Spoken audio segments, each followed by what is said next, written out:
হলে আপনার কাছ থেকে অনেক কিছু বুঝতে পারবো, জানতে পারবো, এই হিসেবে আপনার সাথে কথা বলতে আগ্রহী।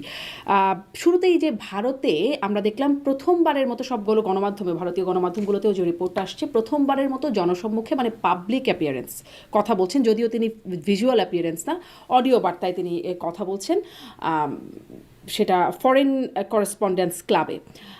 এই প্রশ্নটা তো জাগছেই যে তিনি এতদিনে নেতাকর্মীদের সাথে কথা বলছেন বা বিভিন্ন অডিও বার্তায় কথা বলছেন, কেন তিনি সরাসরি কখনো মানে সশরীরে কেন কখনো কথা বলছেন না? আম, এই প্রশ্নটা আসলে এটার উত্তর এক্স্যাক্টলি উত্তরটা আসলে আমার কাছে নেই। তিনি সরাসরি বা রিয়েল রিয়েল টাইমিং এ ভিডিওতে তিনি কেন আসেননি সেটার অ্যান্সার আমি জানি না। তবে এটা এটা আমি জানি, এটা আমি জানি যে এই কৌতূহলটা আমার অবশ্যই ছিল, আমি জিজ্ঞেস করেছি। তিনি আসবেন এই মুহূর্তে, তিনি কেন আসছেন না সেটার ব্যাখ্যাটা আমি তার কাছে কখনো আসলে জানতে চাইনি। তবে তিনি যেটা করছেন আর কি, সেটা হচ্ছে যে এই মুহূর্তে তো তিনি ধরেন প্রত্যেকেই আসলে অনেক নেতাকর্মী তাকে দেখতে চায় সামনাসামনি, সবাই চায় যে প্রেসের সামনে মিডিয়ার সামনে আসুক। তবে নেত্রী এই মুহূর্তে যে জায়গাটাতে সবচেয়ে বেশি জোর দিচ্ছে, যেটা আমাদের সবার আন্ডারস্ট্যান্ডিং, সেটা হচ্ছে যে তৃণমূল পর্যায়ে একটা যোগাযোগ, একটা মিথস্ক্রিয়ার একটা জায়গাতে, যাতে কর্মীদের সাথে একটা দীর্ঘ সময়, আপনারা জানেন যে তিনি একটা লম্বা সময় ধরে করোনা বা বিভিন্ন কারণে নেতৃবৃন্দরা ওইভাবে আসতে পারেননি। ফলে এই যে তার একটা সুযোগ হয়েছে, তিনি প্রত্যেক নেতাকর্মীর সাথে একেবারে মাঠ ওয়ার্ড থানা পর্যায়ে নেতৃবৃন্দের সাথে কথা বলছে। এই কাজটা তিনি করছেন। আম, তো তিনি হয়তোবা মনে করছেন যে ইনস্ট্রাকশনটাই একটা বড় একটা ব্যাপার, সে কথা বলাটা বা নির্দেশনাটা, আচ্ছা। ভিডিওর ব্যাপারটা সেখানে আসলে মুখ্য হয়ে মুখ্য ওঠেনি। বলে মনে করছেন না তিনি হয়তো। আপনিও বলছেন যে আপনিও খুব সুনির্দিষ্টভাবে বা সুস্পষ্টভাবে জানেন না। আমি সেখানে তার যে বক্তব্য, সেই বক্তব্যের কিছু অংশ নিয়ে আপনার সাথে কথা বলি। তিনি ডক্টর ইউনূসের বা বর্তমান প্রধান উপদেষ্টার বিরুদ্ধে বরাবরই নানান সমালোচনা করেন, এবারও তেমনভাবেই করেছেন, এবং তিনি অনেক মানে বরাবর সমালোচনা বা সচরাচর যেগুলো করেন তার সাথে বলেছেন ফরেন সার্ভিং পাপেট। ফরেন মানে কোন দেশের? বিদেশি পাপেট যে বলছেন, মানে কোন দেশের পাপেট বলছেন?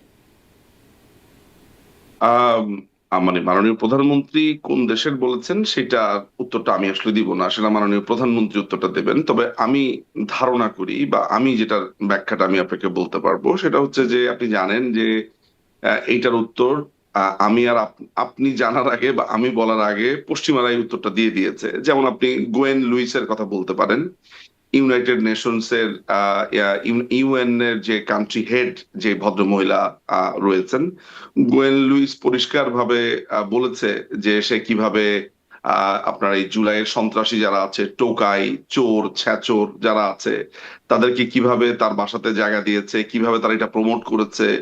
বাংলাদেশ আওয়ামী লীগ ইলেকশনে না আসলে তেমন একটা কিছু আসা যাবে না, এই ধরনের কথাও ইউনাইটেড নেশনস এর এই গোয়েন লুইস বলেছেন। আমরা পরিষ্কার ভাবে আমরা দেখেছি পিটার হাস, মার্কিন যে পররাষ্ট্র মন্ত্রী, আমরা পরিষ্কার ভাবে দেখেছি যে আপনার রাষ্ট্রদূত। ইংল্যান্ডের যেই রাষ্ট্রদূত আছে বিভিন্ন পশ্চিমা দেশের। হুম, হুম। ফলে এইটা কোনো একক সুনির্দিষ্ট ভাবে না বলে আপনাকে যেটা বলা যেতে পারে যে এটা পশ্চিমাদের একটা বড় আহ সম্মিলিত একটা এজেন্ডা, একটি সুনির্দিষ্ট দেশ। আমার আমার ধারণা, যেটা আমি ধারণা করি, মার্কিন যুক্তরাষ্ট্র যারা বাংলাদেশে একটি ঘাঁটি গাড়তে চেয়েছে, ঘাঁটি চেয়েছে, বাংলাদেশের মাঠ ঘাট গুলো দখল করার কথাটা নেত্রী বহুত আগে থেকেই বলছে, যেটা আপনারা এখন পরিষ্কার ভাবে দেখতে পাচ্ছেন। সেন্ট মার্টিন দেখতে পাচ্ছেন, মহেশখালী দেখতে পাচ্ছেন, আপনারা রংপুর অঞ্চলটাতে দেখতে পাচ্ছেন।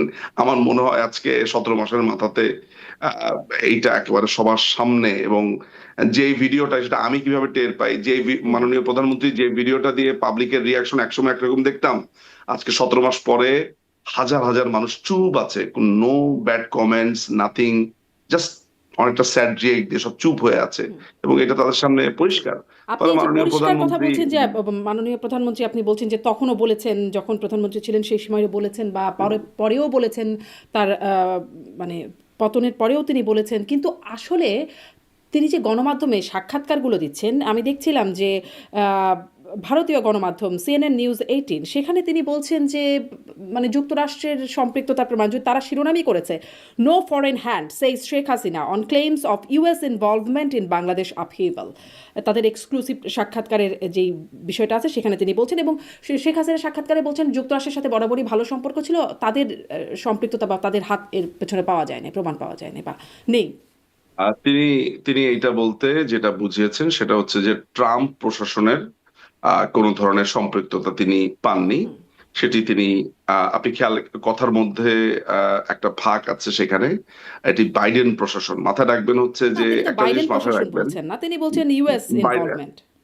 বাইডেন বাইডেন প্রশাসনই, আমি নিশ্চিত যে এটি তিনি ট্রাম্প প্রশাসন এটার সাথে জড়িত নেই।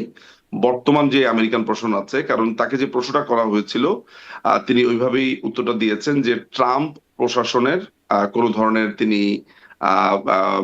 সম্পৃক্ততা আছে বলে মনে করেন না, সেটা বাইডেন ট্রাম্প প্রশাসনের। তাও প্রশাসন কিভাবে কিছু ইনভলভ কিছু থাকবেন? কিছু ট্রাম্প প্রশাসন তো আসছেনই শেখ হাসিনা মানে পতনের পর, তো তাদের তো ইনভলভমেন্টের বাইডেন প্রশ্নও আসে। বাইডেন বা- না, আপনি এগুলো একটা চলমান প্রক্রিয়া, আপনাকে একটা জিনিস বুঝতে হবে, এটা একটা চলমান প্রক্রিয়া। কারণ এই সময় কথা হচ্ছিল যে বাইডেন প্রশাসন আসার পরেও এই একই ষড়যন্ত্র অব্যাহত আছে কিনা এটা নিয়ে প্রশ্ন উঠছিল। ফলে মাননীয় প্রধানমন্ত্রী ওই প্রশ্নগুলোকে একসাথে সম্মিলিতভাবে একটা জবাব দিয়েছেন বলে আমার অন্তত পক্ষে তাই মনে হয়।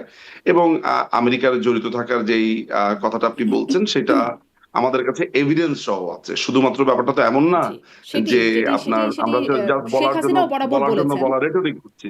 জি, সরি, শেখ হাসিনা বরাবরই বলেছেন, আপনি যেটি বলছিলেন শেখ হাসিনার কাছ থেকে আমরা সংসদে শুনেছি, এটি সংসদের তিনি, বাইরে আপনি বলেছেন। নিশ্চিত থাকতে কিন্তু পারেন, এই যে আপনি তার নিশ্চিত থাকতে বক্তব্য, পারেন এই তার তিনি ব্যাপারে। তো তিনি তাকে যদি কোট করা হচ্ছে নো রিজন আমি টু কিন্তু এই বিলিভ। কথাটা একেবারে জেনে আপনাকে বলছি যে হ্যাঁ, তিনি, কিন্তু আমি তিনি ফার্স্ট কিন্তু হ্যান্ডে বলছেন বলছি। Quote no reason to believe Washington or other foreign powers were directly involved with the country's political developments, মানে এবং আরো বিস্তারিত তিনি বলছেন, যেটি না, শিরোনামটা আপনাকে বলছি। আপনি পড়ুন, পুরোটা পড়ুন, শুনি। ওয়াশিংটন, হ্যাঁ হ্যাঁ, ওয়াশিংটন। তিনি বলছেন no reason to believe Washington or other foreign powers were directly involved in the country's political developments. এটা তিনি বলছেন পলিটিক্যাল এবং ডেভেলপমেন্টে। আরো আছে, আসলে শেষ হ্যাঁ নেই, এটা অনেক বড়ই একটা হ্যাঁ প্রতিবেদন, যার শিরোনামটা না, আপনাকে কিন্তু বলছিলাম যে কিন্তু উনার বক্তব্যটা পুরাটা না পড়লে উনি কি বলেছেন সেটা নিয়ে তো আলোচনা করা যাবে না। উনার, হ্যাঁ, পলিটিক্যাল ডেভেলপমেন্টের ক্ষেত্রে, হ্যাঁ, কোনো বিলিভ, এটার কোনো রিজন নাই বিলিভ করার। তারপরে কি বলেছেন বলেন? আপনি উনার পুরোটা, কথার মধ্যেই আমি আপনাকে লিংকটাও কারণ এই পাঠিয়ে প্রশ্নটা দিতে আমি পারি। উনাকে করেছি, হ্যাঁ, এই নিউজে। প্রশ্নটা আমি উনাকে করেছি। হ্যাঁ হ্যাঁ, তারপর হ্যাঁ, আপনি কি আমি উত্তর উনাকে, পেয়েছেন? কি উত্তর পেয়েছেন? উনি যেটা বলেছেন সেটা হচ্ছে যে পরিষ্কার ভাবে বলেছেন যে দেখো, একটা একটা এই এই যে বর্তমান ট্রাম্প প্রশাসনের যেই কথা বলা হচ্ছে যে এইটাকে তারা কন্টিনিউ করছে কিনা, তিনি এটাকে ডিনাই করেছেন যে ট্রাম্প প্রশাসন এটাকে কন্টিনিউ করছে না। তারা এই ওয়াশিংটন বা এরা এরা এটার সাথে জড়িত না, যে যারা করেছে ওই সময়টাতে। এবং তাও সেইটার ক্ষেত্রেও কিন্তু আপনার অনেক ধরনের ক্যাটাগরি আছে। এটা যে একটা হোল প্রশাসন মিলে জিনিসটা করেছে তা না। কিছু সুনির্দিষ্ট সংখ্যক মানুষ প্রশাসনের সুনির্দিষ্ট মানুষ, ইয়েস, আমেরিকার একটা সেন্ট্রাল কমান্ড তো আছেই, এটা এটা বলে তো লাভ নাই। কিন্তু এটাও সত্যি কথা যে এখানে কিছু গুটি কয়েক মানুষ এই পুরো প্রক্রিয়াতে জড়িত। এখানে আমি আপনি আগেও বলেছি, গোয়েন লুইসের কথা বলেছি, গোয়েন লুইস তো আর আমেরিকান না। সারা কুকের কথা বলেছি, সারা কুক তো আর আমেরিকান না। আমি এই ঘটনাটাতে আপনার কাতার জড়িত ছিল অর্থের ব্যাপারে, তার কি আপনার অর্থ দিয়েছে। এখানে আপনার চায়না নানান ভাবে অ্যাকোমোডেট করেছে কয়েকটা জায়গাতে। ধরা যাক যে অমিশন, অনেক সময় অমিশন আপনার একটা ক্রাইমের হেল্প হিসেবে এসে দাঁড়িয়ে যেতে পারে। আপনি জানেন ক্রিমিনাল অফেন্সে অনেক সময় না করাও, অর্থাৎ কোনো একজন মানুষ ডুবে যাচ্ছে, আপনি ওই যে মানুষটা ডুবে যাচ্ছে তাকে আপনি বাঁচাবেন, এরকম একটা স্টেপ নিয়ে আবার বলেন যে দাঁড় আমার কি দরকার, সেটাও কিন্তু কমিশন ক্যান বি এ কজিশন, একটা পর্যায়ে হয়ে যেতে পারে। তো এই জিনিসগুলো আপনাকে মাথায় রাখতে হবে যে অনেক কিছু না করেও অনেক কিছু করা যায়। ফলে এখানে একটা সম্মিলিত প্রচেষ্টা ছিল বাংলাদেশ আওয়ামী লীগের জি বিরুদ্ধে, জি, বাংলাদেশ আওয়ামী লীগের সেই বিষয়টি তো বরাবর শুনে আসছি, কিন্তু আপনি বলছিলেন পড়তে, আমি আরেকবার একটু পড়ি। Former Bangladesh prime minister Sheikh Hasina has dismissed suggestions that the United States played an active role in supporting groups that sought her removal from power under the pretext of restoring democracy. মানে তিনি ডিসমিস করে দিচ্ছেন যে ইউএস এর কোনো involvement ছিল। এটা তিনি, আপনি ধরে নিতে পারেন, এটা আমি আপনাকে বলছি, তিনি ধরে নিতে পারেন যে এটা ট্রাম্প প্রশাসনের কথাটা বলেছে বা এটা কন্টিনিউশনের কথা বলেছে। বাইডেন ওয়ার ইনভলভড প্রশাসনের তখন, আচ্ছা তখনও ট্রাম্প প্রশাসন কাজ করছিল। না না, আমি বাইডেন প্রশ্নের কথা আপনাকে বলছি, আমি ট্রাম্প প্রশ্নের কথা বলিনি। আমি তো আপনাকে অলরেডি এক্সক্লুশন ক্লজ দিয়েই নিলাম যে এই কথাটা, এই আপনি আমাকে যে প্রশ্নটা করেছেন, এই ব্যাপারটা যে আমাদের মধ্যে ডিসকাস হয়নি, আমরা যেগুলো কৌতূহল নিয়ে জিজ্ঞেস করি তা নয়। তিনি তিনি এটার ব্যাখ্যা দিতে গিয়ে পরিষ্কারভাবে বলেছেন যে তিনি এটা আসলে ট্রাম্প প্রশাসনের ব্যাপারে তার দিকে যে ধেয়ে আসছিল যে বর্তমান প্রশাসনও কি এই একই স্ট্র্যাটেজি চেঞ্জ করেছে কিনা, বা এই এই ষড়যন্ত্র যেটা হয়েছে সেই ষড়যন্ত্রের সাথে আসলে এখনো সম্পৃক্ত থাকার ব্যাপারগুলো আছে কিনা। কারণ হচ্ছে যে এটা জি এককভাবে তো জনাব রিজু ইট মজুমদার, ওয়াজ তবে নট এ আমি এই বিষয়টা আমেরিকান, এটা একদমই স্পষ্ট এককভাবে, হতে পারছি না, এই আমি তো কারণে বলি স্পষ্ট হতে এককভাবে পারছি না। আমেরিকান তো বলা যায় না, এটা তো পশ্চিমা, হ্যাঁ ঠিক না? ফলে এককভাবে আমেরিকাকে এককভাবে আমেরিকাকে আপনি দায়ীও করতে পারবেন হ্যাঁ, না। কিন্তু তিনি ফলে দায়ী এটা একটা করতেন, সম্মিলিত তিনি বলতেন প্রচেষ্টা। যে যদি আমেরিকান মানে তাদের সরাসরি প্রস্তাব ছিল ঘাঁটি করবার, এয়ারবেস করবার। এটা তো এটা যখন তিনি তার ক্ষমতার সময় যখন ইনসিডেন্ট গুলো হচ্ছিল, তখন তিনি এককভাবে আমেরিকার এই যে চেষ্টা, সে চেষ্টার কথা বলেছেন। তিনি ওই সময় আমেরিকার চেষ্টার কথা বলেছেন। আর এই সময় যখন আলাপটা হয়েছে তখন তাকে প্রশ্ন পার্টিকুলারলি আমেরিকার ব্যাপার বলা হয়নি। ওয়েস্টার্ন যেই হিন্ডারেন্সটা আছে, ওয়েস্টার্ন যে ইনফ্লুয়েন্স আছে, সেইটা ওয়েস্টার্ন বলতে তো শুধুমাত্র আমেরিকা বোঝায় না।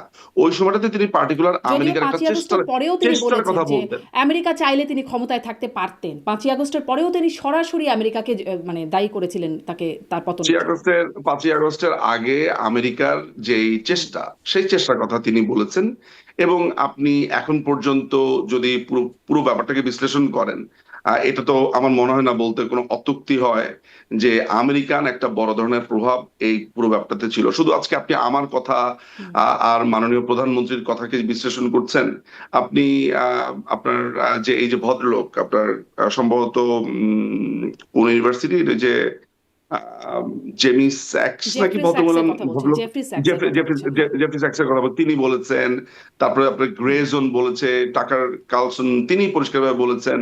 আরেকটা ভদ্রলোক আছেন শহীদ সামথিং নাম, তিনি বলেছেন। জি তাছাড়া নানান আসলে ধরনের হ্যাঁ, বিশ্লেষণে এগুলো উঠে আমিও এসেছে, শুনেছি, ব্যারিস্টার নিঝুম মজুমদার, আমিও এই বিষয়গুলো শুনেছি, কিন্তু আমার কাছে ওইখানে, আমেরিকানরাই বলছে। আমার কাছে আমেরিকানরাও যা বলছে, প্রধানমন্ত্রী যখন ছিলেন তখনও বলেছেন, 5ই আগস্টের পরেও তিনি এই কথাগুলো বলেছেন, কিন্তু ইন্টারভিউতে এসে কেন বললেন যে ওয়ার নট ইনভলভড, ইন্টারভিউতে কেন বললেন যে ইন্টারভিউর ক্ষেত্রে তিনি যেটা ইন্টারভিউর ক্ষেত্রে তিনি যেটা মিন করেছেন, আহ, যেটা মিন করেছেন, সেটা আমার আমার কাছে অন্তত পক্ষে যে উত্তরটা আছে আমি আপনাকে অতটুকুই কনভে করতে পারি। জি বাকিটা আসলে তো আমি আপনাকে ব্যাখ্যা করতে পারবো না। আমার কাছে যতটুকু ইনফরমেশন আছেন যে তিনি বাইডেন বাইডেন প্রশাসনকে ওইখানে মিন করেননি।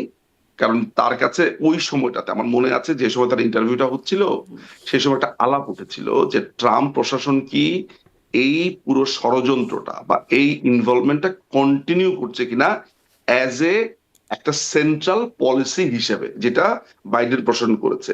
সেই অর্থে আপনার এই ট্রাম্প প্রশাসনের এই সম্পৃক্ততা নেই, এই কথাটা বলতে গিয়ে এখানে এক ধরনের কনফিউশন তৈরি হচ্ছে, অন্য কিছু না। জি সেই কনফিউশন কেউ ক্লিয়ারও করেন নাই, এবং একদম মানে তার ইন্টারভিউকে এই এভাবে ব্যাখ্যা কনফিউশন করেছে। যাই হোক এই এটা নিয়ে কনফিউশন তো উনাকে উনাকে এটার জন্য জিজ্ঞেস করতে হবে। আপনি এই যে আপনি যখন আপনাকে একটা ইন্টারভিউ দিবে, যদি কখনো উনি ইন্টারভিউ দেন, এই প্রশ্ন আপনি উনাকে করবেন, তখন আপনাকে উনি ক্লিয়ার করে নিশ্চয়ই দেবে আমি করব, কিন্তু এটা। মানে তার পক্ষেও তো কেউ না কেউ ক্লিয়ার করবেন বা কোনো আপত্তি জানাবেন এটা নিয়ে, এটা এই এই যে বিষয়টা। এখন আমি এই যে আমি হ্যাঁ এখন আপনি আমাকে জিজ্ঞেস করলেন, আমি আপনাকে ক্লিয়ার করে দিলাম। জি, কিন্তু মানে এই নিউজটাকে আপত্তি জানাতে হবে যে নিউজটা মিসলিডিং, কারণ একদম শিরোনাম থেকে শুরু করে যেটা বলা হচ্ছে এটার মধ্যে যদি আপনার আপনার কথা ঠিক হয় তাহলে একটু অসংখ্য, মিসলিডিং হবে। আমাদের আমাদের নামে অসংখ্য রিপোর্ট হয়। এটা সত্যি কথা যে আমি আপনার সাথে একমত পোষণ করি যে ইয়েস, কিছু কিছু আউটলেটের বা একটা বড় আকারের যখন নিউজগুলো হয়, এই জিনিসগুলো একটা সময় একটা মিথ, যেমন আপনার মধ্যে একটা কনফিউশন তৈরি করেছে। আমি আপনার সাথে এগ্রি করি। বাট আমাদের নামে যেসব রিপোর্ট 5ই আগস্টের পর থেকে হচ্ছে, শারমিন আপা, যে অদ্ভুত মোটামুটি গল্পের গরু যেভাবে মানে গাছে উঠিয়ে দেওয়া হয়েছে বা উঠিয়ে দেওয়া হয়, হুম। সেইখানে আমার কাছে মনে হয় যে কিন্তু কোনটা ভারতীয় ছেড়ে আর গণমাধ্যমে তো কোনটার আপনারা উত্তর খুব আমরা দিই। স্বাচ্ছন্দ্যে, বাবা শেখ হাসিনাও ইন্টারভিউ দিচ্ছেন ভারতীয় গণমাধ্যমগুলোতে, সেখানেও যদি এরকম হয়, মানে যেখানে তিনি স্বাচ্ছন্দ্য বোধ করে আর ইন্টারভিউ দিচ্ছেন, তাহলে তো বিষয়টা আপনাদের ভাবারই বিষয় নিশ্চয়ই। আসি এবার একটু তার আরো না, যে বক্তব্য ভারতীয় আছে। ভারতীয় গণমাধ্যম উনাকে নিশ্চয়ই ভবিষ্যতে যখন ইন্টারভিউ করবেন এগুলো নিয়ে প্রশ্নগুলো, সেটা উনি ফার্দার ক্লারিফিকেশন দেবেন। আচ্ছা, আমি তো আমি কোনো সমস্যা দেখি না। আমি আসি তার যে 5 দফা বা 5টি পদক্ষেপের আহ্বান তিনি জানাচ্ছেন, আপনিও নিশ্চয়ই শুনেছেন, কিন্তু আমি একটু এটা বুঝতে চাই তিনি আসলে এই পদক্ষেপের আহ্বান কার কাছে করছেন, মানে কাকে বলছেন এই পদক্ষেপ নিতে। কোনটা, এই যে এই যে আজকে যে হ্যাঁ 5 দফার পাঁচ কথা দফা বললেন, জি জি, 5 দফা। 5 দফার কথা তো পরিষ্কার ভাবে যে বাংলাদেশ আওয়ামী লীগ কি চায় আপনি দেখেছেন যে ইউনূসের অপসারণের ব্যাপারটা আলোচনাতে এসেছে মাইনরিটিদের উপরে বা যদিও আমি মাইনরিটি শব্দটা অত্যন্ত অপছন্দ করি কিন্তু আনফরচুনেটলি এগুলো চলে আসে যে বাংলাদেশে ভিন্ন ধর্মাবলম্বী মুসলিম ছাড়া ভিন্ন ধর্মাবলম্বীদের উপর যে অত্যাচার নির্যাতন সেটাকে বন্ধের আহ্বান আছে তারপর মব ভায়োলেন্সের বা এই হুম।